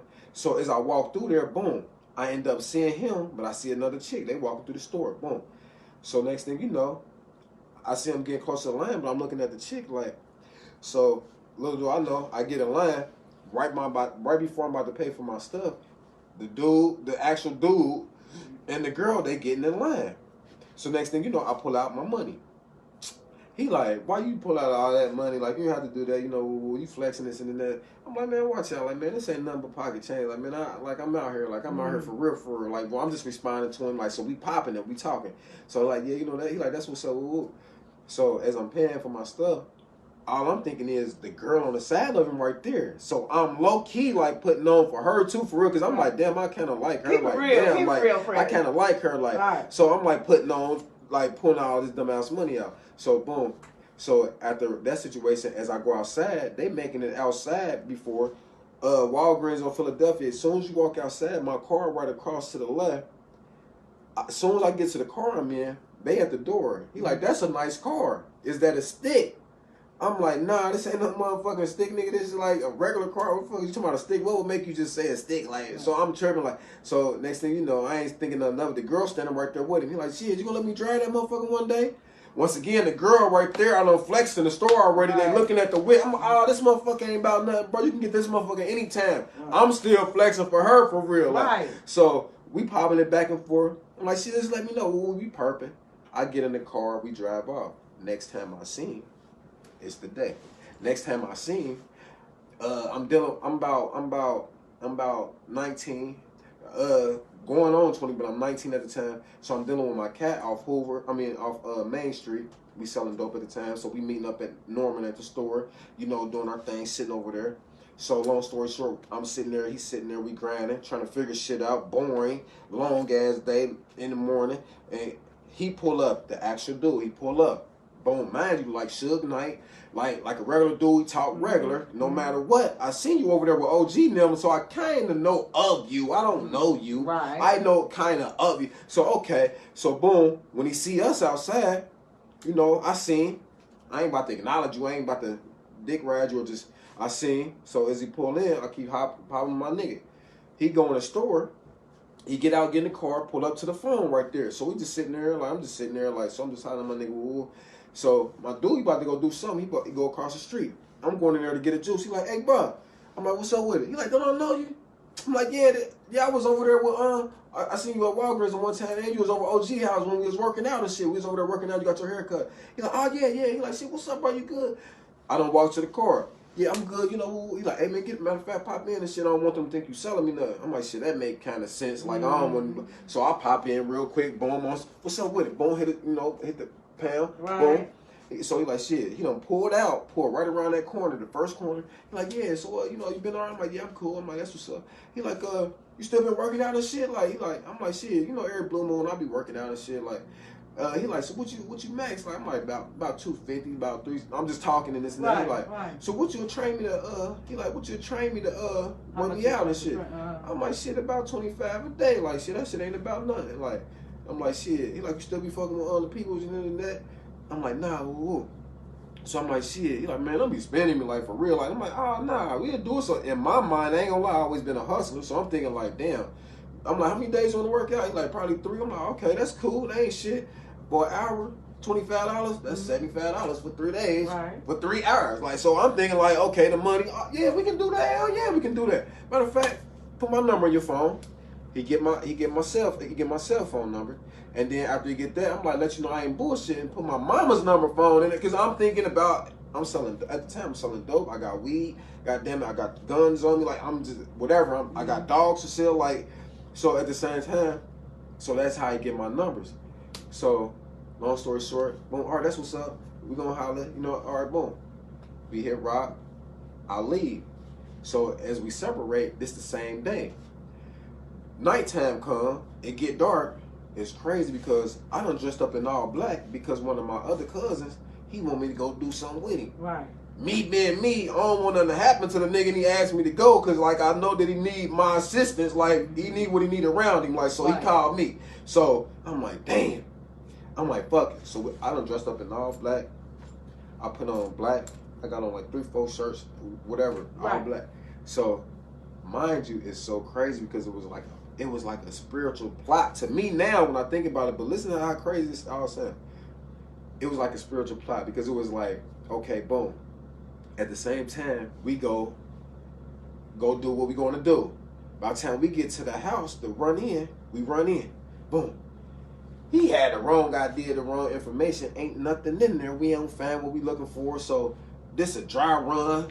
Now we sitting up in Allenton Court, sitting there bored, just watching TV on some Menace Society shit. Just in the house watching TV and shit, smoking joints and shit. Like, next thing you know, we get to walking around the corner to go holler at some motherfuckers. My brother and Sharon pull up, you know, whatever case may be. They like, shit, we about to go out. Y'all take these guns and shit, like, y'all go put these up. We going around here to goddamn Majestics and shit. Like, we like, all right, you know, whatever, woo. So me and Cuz, who went to go on a run, we grab the things, we just go put the things up. Right. So as we sitting in there, the dude called. He called my phone. I'm looking at my phone. It's about 10 o'clock, going on 11 or something. So I look at my phone like, why would he be calling my phone? So I'm not about to answer that. So boom. Like, so more than likely, if you really wanted something, you're gonna leave a voicemail. So, more than likely, leave a voicemail. So I'm like, what the fuck this motherfucker talking about? What the So I'm listening to the voicemail. He say, yo, what's up, you know, this such and such and such. You know, like shit, you know, I was just letting you know, I was just chilling and shit. I'm about to go to my brother's house and we about to play cards, you know, they about to be sipping and drinking, like just chilling on some chill shit. If you wasn't doing nothing and just wanted to get out, you know what I mean, you can come through and slide. And for real, I know my cousin that you kind of liked it, like she gonna be there too. Like, so whoa. So I look at the text, I'm like, as I listen to it, I'm like, and I look at the phone, I'm sitting there like, I just meet this nigga. Like, you don't know this nigga, bro. Like, you do not know this nigga. But the other side of me, like, it don't even matter if I know him or not, because if I go, I'm going with the burner. If you do anything, nigga, like, I'm for real. Like, so, nigga, like, you about to gamble. So it's on you. However, so I'm sitting there like I'm just so bored at the moment. Like, I end up replying. So when I reply, I'm like, I ain't doing shit. And like, I'm just talking to myself at the same time, like, oh well, like, I call back. Yeah, you know, woo. I said, yeah, you can slide, I'll slide. He like, that's what's up. Where you at? I say, I'm at AM PM. He like, all right, bet I'll be there in such and such minutes. I'm like, all right. 30 minutes later, he ain't pulled up yet. He called my phone. He like, man, where you at? I'm like, motherfucker, I'm at AM PM. Where you at? He like, I'm at AM PM. You can't be there. I'm like, nigga, I'm standing at the store. He like, I'm at AM PM. Salem. Where you at? I'm like, I'm on 3rd on AM PM. He like, oh shit, like, oh, my fault. That's why we got it mixed up, you know. So as all this going on, I'm still thinking about all this too. I'm keeping in mind is the length that he went out his way for all these things that happen, like just how it's going. So he make it to where I am, but as he make it there, I had to start walking back up to Allenton Courts, like. But as he was coming, I turned around and he parked. Now I'm about to get in the car. As I'm getting to get in the car, I take the gun out. I done put one in on safety and put it in my pocket. Like, man, listen. I hope this ain't no bullshit. But at the same time, I'm asking myself, like, but what would make you? Nah, he was with OG. No matter what, he was with OG in them. No matter what, like. So are you saying in the back of your mind, in the back of my mind, really thinking it's some bullshit? No, listen, no. In the back of my mind, I'm just saying, like, on any level, like, nigga, you can try to rob me or anything. Okay. I'm not just thinking about just like off top, like, what would have made you thinking like that? Why would you would have went? Right. So it's like, no. In the back of my mind, it's like, no, this nigga try to rob me. Right, or something like that. Okay. Or just don't try nothing because I'm going to bust. Right. That's all I'm thinking. Like, and at the time, I'm lost. So I'm on, it might have been demon time. I don't know. I got baptized when I came back home. Right. So I could have been on, so it was like, so when I get to, as I'm walking my mind, like, nah, you can't be, like, bro, he was with OG and them. He wouldn't have been, okay. Then he was with a chick at the store. Okay, I was popping it. And then he met at the store, like, he talking about some working out shit, bro. You tripping, like, dude, quit smoking. You tripping. Thinking you paranoid. Whatever. Thinking I'm just, like, tripping. So, boom. So, I'm like, I don't even give a fuck. What it is, I'm just willing to go through it. All right. So, as I get to the car, as I'm catch myself about to put my hand in my shirt to open up the door, I'm like, motherfucker, you got to get in and get out, get in and get out. Nigga, I'm like, fuck it. I get in the car. So as we riding, he got on the phone. As we riding, he's saying little signals, but at the same time, it's weird. Like he having a phone call, he having a conversation with a female over the phone, and when it was something about him and his son, something about him spending time around his son or something like that. And but at the same time, he talking to somebody, he was saying something like, "Yeah, all I know is can't nobody judge me but God. Like no matter what, like I'm gonna do what I gotta do." But as he was saying something about can't nobody judge him but God, I'm like, why would he be saying that? Why would any man be saying, can't nobody judge me but God on the phone? Like, but at the same time, I hear him say something about the kid, like, yeah, my son, like, you know, woo, woo, woo, no matter what I do. So it's like, I don't know what kind of situation is. And you already know it. Yeah, so I'm already just thinking anything. Right, I'm thinking anything. So as I'm just sitting there like, man, no, Will, like, man, you, fuck it, bro. Let's fuck it. So, long story short, we get to the actual department. As we walk in, it's dark. So as I look around, like, what the fuck? Ain't nobody here? Right, I thought he said it was people there. I thought it was supposed to be people here. So I'm like, damn, it's dark. So I'm like, oh shit. So I done instantly put my hand in my pocket, like. So next thing you know, he get to hitting the lights, boom, boom, boom. As soon as the lights come on, I instantly go to the living room and get on the first couch I see. Now I'm looking around like, man, what the fuck going on? Right, right. So now it's like. He can't be on no bullshit because he was around OG and them. Right. Like, keep trying to tell yourself, but you know better. So it's like, so next thing you know, I'm just like, all right, it's your fault. I ain't on no bullshit, but you try me, nigga, I'm gonna kill you. It's just that simple. Like now it's weird because it's like it should be some people here, but no matter what, I'm gonna keep playing this little game, whatever's going on. I'm gonna just go on alone until I can make it home. Right, right. However this play out. So next thing you know, I'm just sitting here. Next thing you know, so matter of fact, as he bring up the liquor and stuff, drinking and stuff over the phone, I'm like, shit, I got weed. I got a little pint in my back. I already been hitting a little.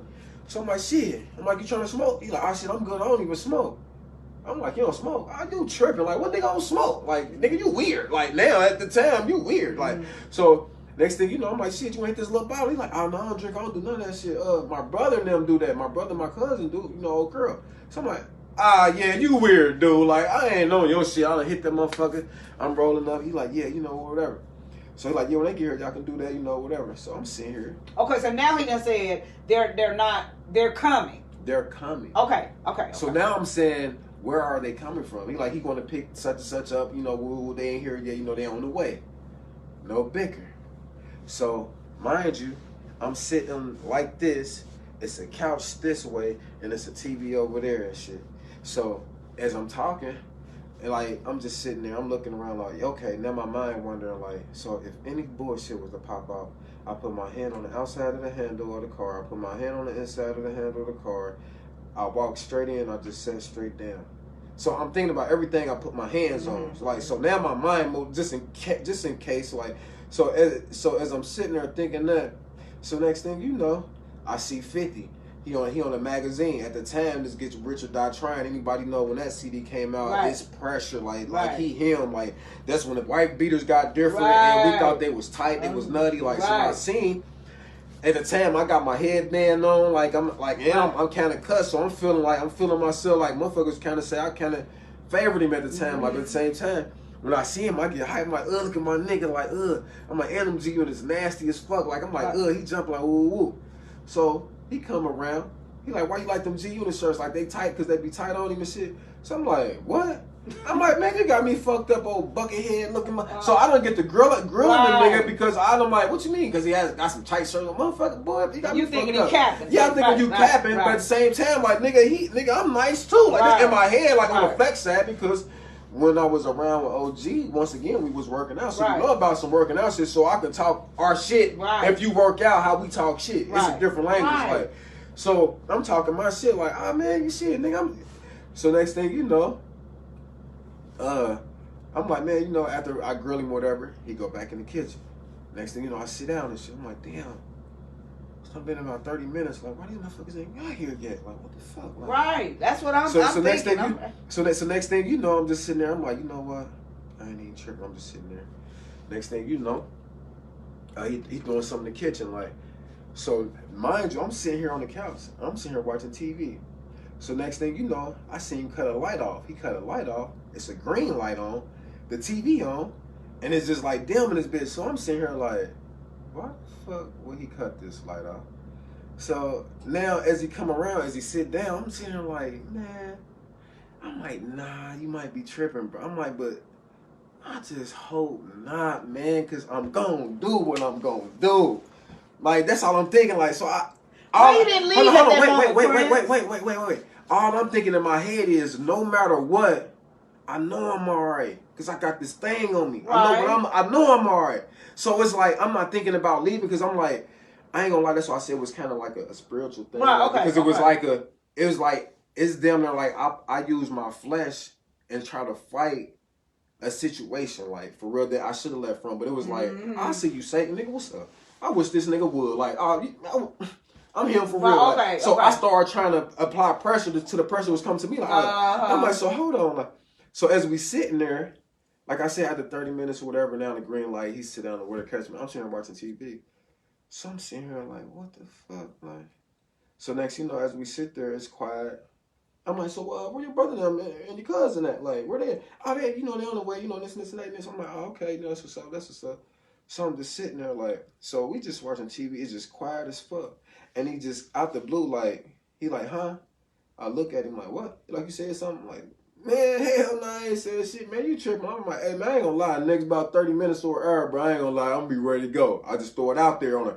Man, I'm gonna be ready to go. Like, man, motherfuckers bullshit. They perfect. Ain't nobody coming. Right. So I'm like, oh, that's cool, that's cool. So we sitting there like, so I'm just sitting there. So he like, you said something? I'm like, bro, you know I ain't saying nothing. Like, you know what the case was?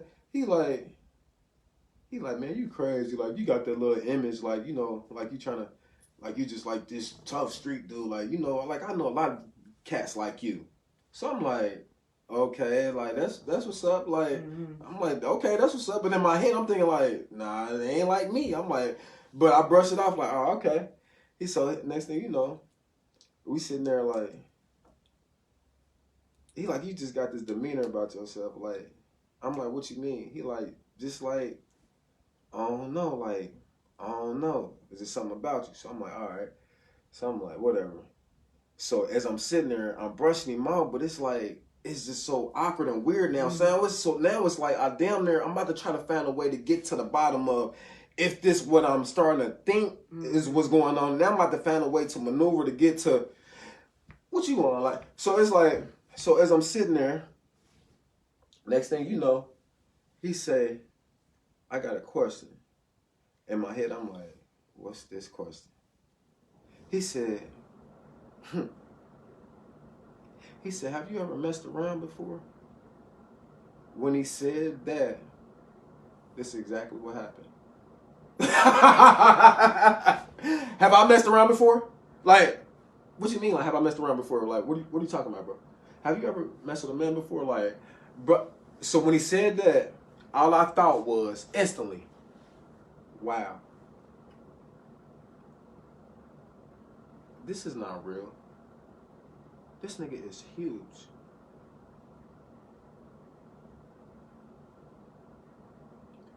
I'm gonna get him if he try anything. It's already on safety. Like, I hope he don't. So next thing you know, as I'm sitting there, I'm like, me being me, I ain't never been scared of real life. Like, what I mean by that, it mean like. That sounds like, was your heart pounding? Like my heart pounding, but I ain't been scared of real life to the point to where, like, when it was times to where my aunt, she probably smoked crack, I might would sit there next to her like, auntie, what made you start smoking crack? Now I'm about to get the truth and nothing but the truth. Like, I wanted the raw and uncut about life. Right. So when this shit came out with this motherfucker, it's like I'm so mind blown. I'm like, I ain't gonna even lie, bro. Hell, I ain't gonna even lie. Ain't shit popping off. I'm gonna just let you know, right? Ain't shit. But what made you? How did that even start? Like, in your life, like, what made you? I instantly start talking to this nigga. Like, what made you? Cause he's so fucking big. How did that happen? He said one day I was at work. I was working at a gas station. Some dude did 10 years. He came home, you know, whatever that we was talking. He slid me his number, told me to hit me up, you know, on some working out shit. And then, long story short, we got cool. And then Like one night we got too cool, and then we got the wrestling, and then one time he pinned me down and I couldn't move. And then next thing you know, he pinned me down, I couldn't move, and he started pulling my pants down, and he told me don't move. And he said I just sat there, and then whatever happened, it just, he got used to it or whatever. That's how it took place. Come in. That's Go ahead. I'm listening. That's how it took place. So in my mind, I ain't gonna lie. When that situation came up, and he brought up the fact of the person who did 10 years, when he brought up the fact of the person who did 10 years, and how they met, and how they even got to start playing and wrestling and stuff like that, it was like, was that one of the OGs? This is what I'm thinking in my head, because I know they get money and all this, but these the motherfuckers who early done put in that work, really done did 10 and 15s, and I'm just a little young buck, like running around with them, like, so could he be talking about one of the OGs too? So my man really racing, like, so I'm like, what the fuck, like, so after that, so we sitting there, like, all I know is ain't nothing going on. So as we sitting there, like, And you still didn't leave after that? look, this what happened. After that conversation, I sat there. I'm like, you know what? Evidently ain't nothing about to pop off. Like, so if your peoples ain't about to show up, like, I'm ready to go. Like, I'm like, matter of fact, where the bathroom at? So he tell me where the bathroom at. So once I get up, he like go around, you know, whatever the case may be. Now it's crazy because once I get up, I walk through, boom. I walk to the back. I'm making sure I don't touch nothing, or whatever the case may be. I go in the bathroom. As I go in the bathroom, mind you, I still got the clothes on. From when you when I was about to go and do the one thing. Right. So I still got the all black on for real. Like, so next thing you know, as I go in the restroom, I done use my arm to shut the door. I turn around and use my leg to pull the toilet seat up. Right. I use the restroom. I use my leg to flush the toilet. Right. As I flush the toilet, as the toilet was flushing, I go in my pocket and make sure everything was everything. Right. So I'm moving everything, and I put it back in my pocket. Like, oh yeah, everything. Okay. So once all that, I didn't even wash my hands, or whatever the case may be in the situation. I end up putting my arms up under all black, all the other shit. Right. I unlock the door. I open the door with my elbow, because in my mind, now the devil talking to me. Now all I'm hearing in my head is, when you walk out here and you walk past, like, just, as you walking past, just go and hit him in the head and goddamn it, clean everything up and just keep it pushing, like just going and not. And you're feeling hit him in the head because he approached you. Just on the approach side, like, but at the same time, like, just because of the conversation and shit, like, it was just like, because it was starting to make me feel kind of nervous a little bit, but at the same time, like, he's just so huge. I'm just sitting there like, you know what, like, I just felt like, just for even playing with me, like for this situation even to take place, just for even playing with me and put me in that predicament, like, you know what, matter of fact, like, when you walk past, hit him in the head, goddamn it, grab the magazine, grab a 50, everything, do what you need to do. And hit him in the head and shoot him in the head. So, but as I'm walking, but spiritually, something else like, nah, man, he ain't even touch you. He ain't did nothing to you. Right. Like, he ain't put his hands on you, none of that. Like, so it's like, at the same time, it's like, I'm trying to give it benefit of a doubt, like, man, right. He ain't, right. He just being him. And he ain't he don't know me. Right. If he did know me, like, so I'm trying to analyze a whole bunch of shit for the situation, like, so as I'm thinking this, I'm walking back past, like, knowing what's going on. So as I walk back past, I'm like, I just let it breeze through. So I didn't do it. Okay. As I sit down, I'm sitting there. Next thing you know, he say, now this what did it. I'm sitting there, I'm watching TV. He say, I got a question. I'm like, what's the question? He said, what would you do? Just say, this is a scenario. Like, because you don't really know me and I don't really know you. Mm-hmm. What would you do if I had put you in hand, because you don't even know who you're dealing with. Like, what would you do if I had put you in handcuffs and did what I wanted to you? So I said, nah, I ain't gonna even lie, my nigga. Like, now, like, you getting real weird. Like, I ain't gonna even lie. I ain't gonna even lie. Motherfucker try anything like that, like, or anything above anything. First of all, everybody know me. Like, I ain't just like, I'm very known. First of all, I'm like, and I'm about what I'm about. So, like, I don't even think I ain't never thought into no shit like this. Like, but I don't think that's gonna play out. So he like, how you even know, like, what if my brother didn't stay here? What if I could be a maniac in this? I'm like, bro, listen, I ain't worried about none of that. I'm trying to tell you, I'm like I am who I say I am. Like, so next thing you know, I'm like, man, I ain't gonna even lie, bro. Like, cause ain't nothing going. Like, I ain't gonna even lie, my nigga. Ain't nothing. It ain't. I ain't gonna even lie. Like, you feel me? I know you don't know me, so I'm gonna just like, bro, I'm ready to go. It's mind blowing that you still didn't leave. Hold on. Watch, no, listen. I say, you know what? I'm ready. I say I'm ready to go. As we talking, he like, yeah, you know what? He like, shit. Well, let's just finish the. Let's go until let's see if anybody come before this movie go out. But in my head, I'm like, all right. Like I said, at the same time, I'm 19. Like, I'm still a boy, but at the same time, I'm active. Like, I damn near like, I wish you would. I damn near want you to, so I can kill you. Right. Now, like, that's how I'm really feeling. Like, so it ain't about like being scared. Like, why you? Everybody asks that. Like, why you just didn't leave? Or because it's damn near like I want you to. Okay. Nigga, I'm gonna kill you, bitch. You dumbass boy. Like, right. it was feeding something. So right. I wasn't. So I was him. So it was like, okay, you know what? Let's be serious. Because you already wrestling in the bathroom with already wanting to bust him in the So I'm sitting here. We're gonna finish this movie up. So as we sitting here, next thing you know, we watching a movie. Long story short, his brother and the girl walk in the door. Okay. Mind you, it was 10 o'clock before all this shit started. Whatever. By the time they walk in the door, it's about 2 o'clock in the morning. That I just sat here like trying to fight this demon. Really not like I can keep it. I was really fighting. Just let him be. Don't do it. Did nothing happen, bro. That's why I fought and so long. Like, don't even. But long story, they walk in. Boom. His brother, a comedian. As soon as he walk in, the girl walk in. I'm sitting there like, wow. Do they even know he get down? Now this is what I'm thinking. Do they know he get down? If they do know he get down, for them to walk in here and these fucking lights is off and the green light was on. But in my mind, I'm sitting here waiting on all them. But it just seemed, for them to walk in, it's just me and him. Like, they could only think one thing. How the fuck I'm about to fix this? Because they looking at my face. How can I can't fix this because they looking at my face and I shouldn't even be in the presence of this situation as they walk in. So I'm sitting there like, wow, I'm caught up in the gym because ain't nothing really happened. I don't even know this nigga. Ain't nothing. But in their mind, like, no matter what, nigga, you get down or you did something or like, period, you some type of something because we know him. But as I'm sitting there, they walk in. This was the icebreaker. He sit up as they walk in. He like, hey, bro. I'm like, what's up?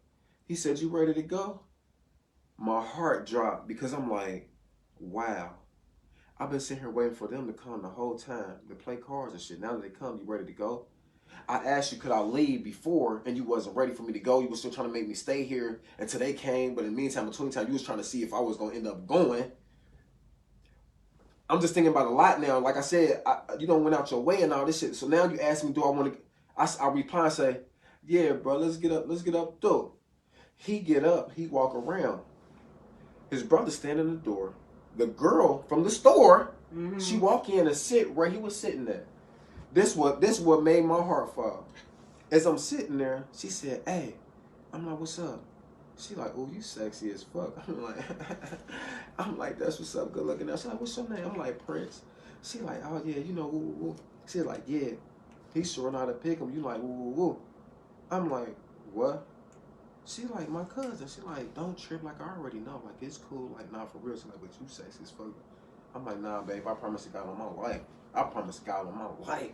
First of all, like, I low-key was trying to get at you, but like, hell, I'm like, nah, this ain't that. So in my mind, it's like, wow, she automatically thinking that you done been with the man. So I'm like,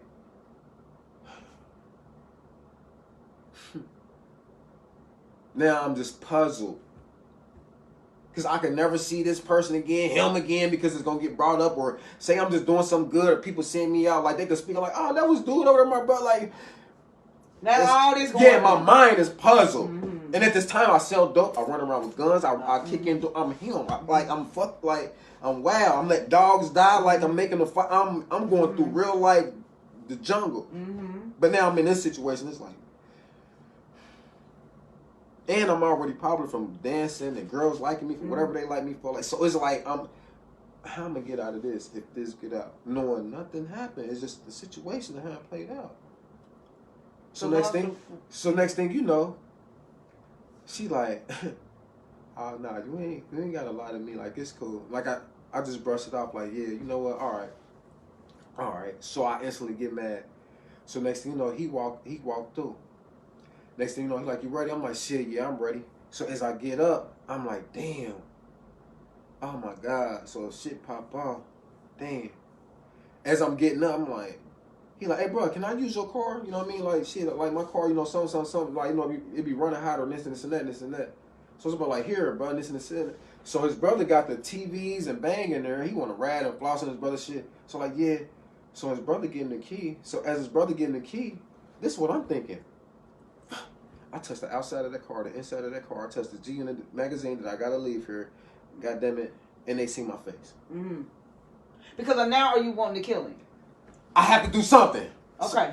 No matter what. If I knock you out, I gotta do something. Mm-hmm. Because now she done labeled me. Right. Mm-hmm. Oh yeah, hold on.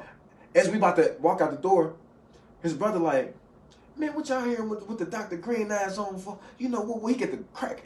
Like I said, he a comedian. Mm-hmm. He get the making jokey jokes. Like, you motherfuckers, you know, woo. So as he grilling, and after she said what she said, I'm like, that's why I said I got to thinking all that shit. So next thing you know, mind you, we watching Menace to Society. As I get up and we walking out the door, I glance at the TV. I'm like, oh shit, this is my part.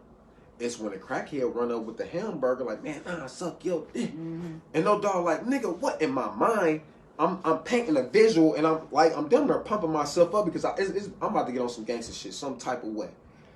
In my mind, it's like, oh yeah, let's watch this. I'm like, hold on, this is my part right here. Let's watch this because I know he about to shoot him. So as we watch that, you know who we get loud. We walk out the door. As I'm walking, like that done amped me up because the fag approached Old Dog on some gangster shit, and Old Dog just killed him like, bitch ass nigga, I don't play that, nigga, fuck wrong with you, like that on the Menace Society move. So in my mind, it's like, man, this shit is crazy. So I'm pumping a little bit, so I'm like, damn, I was smoking by myself, I was drinking by myself, this nigga gonna leave as soon as they get here, this motherfucker try to maneuver his way in, like just all, so as we walking, we get in the car, next thing you know, he like, I ain't scared you, did it? I'm like, man, don't nothing scare me but Bone Crusher. Something I said, like, I'm still talking shit. I'm like, man, ain't nobody scare me but Jesus. Like, bro, ain't nothing scare me but Punk. So he like, yeah, whatever. Like, man, you still got that little image. Like, man, you funny. He laugh it off. So as we ride in the car, he banging the music. Guess what he cut on? 50 Cent.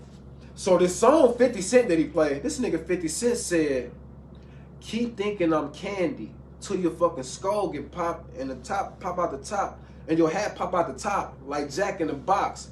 In the hood, summertime, it's a killing season. It's hot out this bitch. That's a good enough reason. So now I'm 50 talking to me like so now I'm listening to this song like, oh my God, they go my nigga, like, oh man, nigga. Because now, this whole time, you was playing me like I was candy. Mm-hmm. I was trying to ease up, trying to ease my way out, but you kept talking to me and talking and trying to weather the storm, like, and I was... Once again, I could have just, I try to give it a reason to like just let it be. But as we got to ride home. But the more pressure also came when the people came. The people came and the way they responded, like, oh my God. Mm-hmm. So as we ended up going, now this the action. Now as we driving, we just sit here driving. We make it all the way back to Arlington Courts. It was called a Horseshoe. He tried to stop at AM, PM, where he picked me up. I'm like, nah, keep going. I'm telling him to go to the Horseshoe because now I don't even want to get out right here by this store for real for some. Nah, go on around here because I know this Horseshoe, my cousins live right here for Right. one, and I got the like nigga, nah, nigga, it's something about the. So I'm like, nah, go on up there. He like, all right. He like, how far? I'm like, just right around here. So he drive up, make that right, make that left, make that left. He in a horseshoe now. He parked. So I'm sitting there. As soon as he pull up, he like, all right then. I'm like, shit, that's what's up. He like, hey. He like, so we still gonna work out? So when he say about the workout thing in my mind, like, bitch, you don't want to work out. You gonna bring that shit back up? Oh, you ain't like, what the fuck is wrong with you? Like, you just stupid. You just stupid. Like, I done made it home. Like, so when he bring the workout, and so my mind like, but just you still gonna be trying to get at me. So I'm sitting here like, oh, okay. I said, I replied, oh shit, bro, just hit me up, man. You got my numbers. You got my, just hit me up. Like, we'll figure it out then, you know. He like, shit, you know, that's what's up. Like, he like, shit, all right, then I get with you. He put his hand out. I'm like, I ain't about to hit his hand. I'm like, man, I get with you. I got my fist out. He like, damn, I can't get. I'm like, man, here, bro, here, dude. He like, all right, then, bro. So when we actually touch skin, that's when we touch. We hit the pan. So as I'm getting out the door, this is all I'm thinking. Please, God, I would dab on my head. Please, God. As I'm getting out this door, don't let this man touch me. My heart beating so fast as I'm getting out the car, like, I hope this man, oh my God. So I'm like, I ain't gonna lie, how this gonna play out while I'm trying to get, as I get out the car, I make it out. He didn't touch me. But as I'm getting out, my mind like, man, what the fuck wrong with you, my nigga? You respecting these motherfucking streets, nigga. You out here whooping shit, nigga. Motherfuckers know what's up with you, nigga. How you gonna let nigga do some shit to you like that? Nigga, this nigga just came home to you. Nigga, what the fuck, nigga? Nigga, you just had a son. What if a motherfucker did this to your son? You don't let nigga do this to your fucking son? Like, bro, you want this nigga, what the fuck is... And the other side, like, no. That he didn't do nothing. Just no, he didn't do nothing. But at the side, I said, so you mean to tell me, now as I shut the door, because it's like shit moving slow, as I walk up to the sidewalk, I stood there. He pulling backwards. He moving slow though. He turned back out, moving slow. So the devil say, so you mean to tell me if somebody did this to your son, it wouldn't be worth going to jail for? And I said, yeah. I said, yes. So as soon as I answered, I immediately clicked in. I guess I was on that time. Because hey, as he's so fucked up. He just own it. He think he, in my mind now that I know, he think he done gained me. He done broke. Oh, I'm about to get him. And he got the image and all that. Like, yeah, I'm gonna be the one to be like, so just everything. So he done. So as I run to the car, I'm like, hey. He like, what's up? I'm like, damn, bro, I had some dope on me and shit. Like, damn, like, make sure that shit ain't in the car. Like, man, he like, damn, bro, you had dope. Like, damn, bro, hopefully you ain't dropping it at my brother's house, man. He gonna kill me if he find that shit, bro. Like, I hope it ain't in the car. I hope it's in here. Like, woo. So he looking for. I'm like, damn. So he panicking, thinking I done drop some dope. I'm like, damn, I ain't know, nigga. Like, shit, I ain't know I was about to be goddamn. Like, nigga, that's how I get out. You know, I'm like, shit, open the fucking door so I can help you look for it. Like, damn, bro, you know, woo. So he opened the door, and shit. I mean, after you open the door, whatever case may be. I get on one knee as he bent down looking for the dope and shit. And then I get down on one knee like I'm looking under the thing. And that's when I grab the thing. It's already on. All I got to do is click one button. It's already ready. So as we fake looking for it, as he leaning over, and I'm looking at him, I'm like, bitch ass nigga, what I tell you? He like, what? When he look up, I'm like, my nigga. And stuff transpired from there. So, in other words, the man got shot because, let me get this right. Because it was them. That's what really put the icing on the because you was already mentally. First of all, you tried me. First of all, and then the people came and then they labeled me. And then third, no matter what, you kept trying me, knowing ain't nothing gonna happen. But like, no, I don't even got nothing against you. I'm just not doing the reason why is because you pretty much stayed. Like, you think that's what made him think? You said what? Like when you didn't. Because I stayed. You think maybe he was thinking maybe he had a chance? This is just how. I don't know. I can't say what he was thinking, but he was definitely fishing and really just like fighting it wasn't in a harmful way. Like, it was just like a lot of conversation to see if like I'm gonna bite. And like to the end, and was so crazy. Like, even this person, since I've been home, I done seen him 3 times. We done had a conversation. I seen him on Facebook, so I done instantly. I messaged him, and we had a conversation, but it was one thing that he said to me that I just regret that I didn't never keep. And it was on one of my pages, and I lost the account or whatever. But he said one thing, and it just did everything for me. He made a comment and said, "You know what? It was one thing I always wanted to ask you when you came home." And I'm like, shit. I'm like, what's up? Matter of fact, I think we ended up exchanging numbers even on Facebook. We ended up talking. I'm like, it was always one thing I always wanted to ask you. And I'm like, what's that? He said, why did you shoot me? And I never put my hands on you. With that being said alone, it was like, it freed me of, didn't nothing really happen. But from a blind side looking in, the people from the streets, it's like, you shot this man 4 times. You tried to kill him. Mm-hmm. So did he do something to you and you tried to cover it up? Mm-hmm. Mm-hmm. That made sense to me too. Now, to where it's like, I be seeing people act weird since I done been home, and it's like, what the fuck is they on? Like, I'm one of the solid ones. Mm-hmm. Y'all tripping. But I'm seeing them act shady and weird and funny. But in my mind, it's like, it's starting to make sense now, because it's like, I actually repeatedly shot this person. And but in the meantime, between time, looking in from the outside, if you don't know the story and you just hear things that happen at certain parts of the story, it's like, I wonder if dude did something and he tried to kill him and he didn't kill him. Because who would even do that to somebody if nothing happen? And so that's what freed you when he asked you that question? That's what freed my whole life from no matter what. No matter how you want to label whatever, think, put on it, or whatever you misled or you mishearing. For him to say, why did you shoot me and I never touched you? I'm talking about touched you. We couldn't have never hugged. Right. He couldn't have never did shit to that man. Once again, at the time that he caught me, I was active, I was lost, and I was really who I said I was. And he got caught in the drip. But like I said, it was kind of spiritual, because it was like, to me now, it was like I say, I was raised in church, but I ended up in the streets. I'm so talented and gifted, and the devil know that I'm somebody that's like really live this life, and I can probably be inspiring because the struggle and the realization of what I've been through and my talents and like things I am good at. He's valuable, and girls like him. He's valuable. So it's like God allowed the devil to do stuff, but God believed in me. And like at the same time, it's like it was spiritual. Like it was like a war thing. That I understand. Like so at the same, it was like at the same time, God was trying to get my attention because I was in the streets. I feel like God was trying to get the gay dude's attention, because I don't think God get down with nothing like that. But in the meantime, in between time, did he?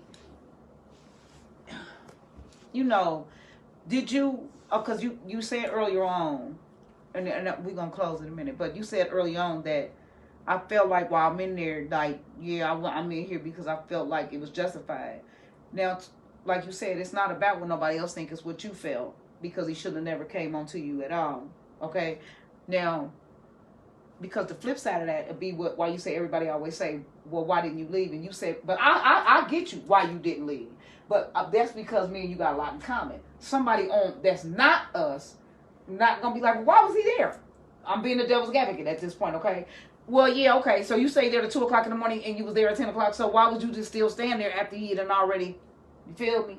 So like you said, okay, we waiting on the guy. Then we did go. He said, come on, we could just watch this movie. So it's like, maybe in his mind, like you said, I don't know what is his mind. I'm just saying, maybe in his mind. Now, let me just put it with me. And I'm there, and somebody say, you know what I'm saying, they come on, and I'm not interested. I'm really ready to go, but I stay. So they kind of thinking, maybe I got a shot, right? So like he said, why did you shoot me and I never touched you? Well, you're saying it's the principle. Not to mention, the enemy is using music to hype you up. You're feeling embarrassment because now they see you. You don't want the label. So it felt like he touched me. It felt from the situation. Now it felt like I've been violated. It felt like you did. Right. I get it. But this is the fear that mothers that have sons that are, in situations like what happened, like the boy didn't do anything physically to anybody, Mm-hmm. but that's their fear. You know what I'm saying? And this came up in NA meeting where this woman literally said, "I have that fear with my son every single day of his life, just because he's gay. I have that fear as a mother that somebody gonna harm my child simply because of that. But you didn't do that because he was gay. You did it because he came at you. You feel me? Even though he didn't touch you physically, and you had a choice to leave once he came. Like, nigga, I'm out. You feel me? So I think all of those things, Prince, was coming at you. So when you went to jail, did you not, to this day, do you feel like you made the right decision? To this day, I actually feel like, what's wild, because to this day, I feel like at the end of the day, I wouldn't change nothing that I went through in my life. The only thing I probably would change, I would have finished school. But I wouldn't change nothing in my life because I had to go through that I had to go through that to become the man that I am today. Okay. And to be honest, you know what's so wild? Because I promised a guy, like, I knew what my motive was. Before I pulled this trigger, when I pulled the gun out, I closed my eyes and said, "Please, God, forgive me for my sins and my trespasses. Amen." That's what I said before I shot. Because I knew what my plan and my goal was, but what happened was, remember that seed from when I was little? When I actually stopped and it say, "Acknowledge me and no matter what you're doing," I acknowledged him. And he interfered because I was about to catch life in prison and never came home. And he was about to die. But when I called him, it was like he saved his life and he saved mine. Yeah. That's deep. I want to tell you something. I want to thank you for sharing that though with me, cuz I ain't lying. Yeah. Cuz I didn't know why you. It didn't even matter to me. But I'm glad because you did say, "Cuz you can ask me anything." Yeah. I want to thank you for that. And it just, that shit's so deep, man. You feel me? I want to have you back a second time because I feel like we only touched the surface. Because there's some things that I also want to share with you about my life. And just hear your perspective on it. You know what I'm saying? Because a lot of people, when it comes to that, see, like, you got some people that's not gonna understand what you're saying when they like, so how the guy gonna after you done told me about to shoot somebody, how he gonna? Because people don't understand. You know what I'm saying? I'm just saying, I'm always gonna play devil's advocate because that's how people think. Yeah, that's how they don't understand that. Just like I'm saying, they gonna say, "Well, nigga, why was you still there?" They not understanding that you processing it, but it's like, dude, okay, I'm wrestling with myself in my mind because this is where my battleground is. The mindset is, you know what I'm saying? This nigga just didn't come. Okay, but this nigga ain't do it, but he didn't touch me though. Okay, cool. He ain't bothering me. Ain't nothing happening to me. Plus, I got my thing. Ain't shit gonna jump. I'm chilling. Maybe they coming. Maybe they don't. When they do come, the light is off. But then somebody gonna say, "Why you didn't ask the nigga, why the fuck you got all these low lights on, nigga? Turn some lights on up in this bitch." Feel me? Because you are so gangster and you so rah-rah. Like, why didn't that come out? They gonna be wanting that. That's why I want you to come back a second time. Because I won't have enough time because I got to get drunk. Otherwise, this could have went on and on. You feel me? But this will make people want to, they'll be really interested in hearing the second one. So I would be honored if you came back a second time because I appreciate you. Listen, man, this was a thorough. Hey, listen, this is not. This is what I be talking about. These are the interviews that I'm talking about. He ain't hold nothing back, and it may not make sense to you, but I understood everything he was saying. You know what I'm saying? But thank you for coming. You solid, like I said. Check out this. Go ahead, plug in your business, your cleaning service. I already know, hands-on perfection. Call me. I'm always on time. Period. Ain't nothing to talk about. It's gonna be exactly what you pay for and more. You do commercial, residential. Commercial, residential, roofing, siding, carpets. We moving. I do floors.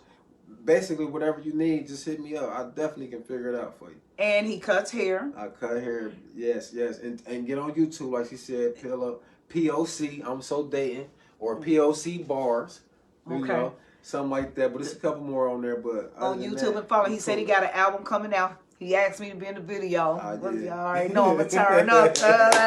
What? Hey, listen, thank you for joining us on Tina's Truth. You know what it is here. Is what you see is what you get with me. This ain't the average. This is not the average platform or the average podcast or YouTube channel.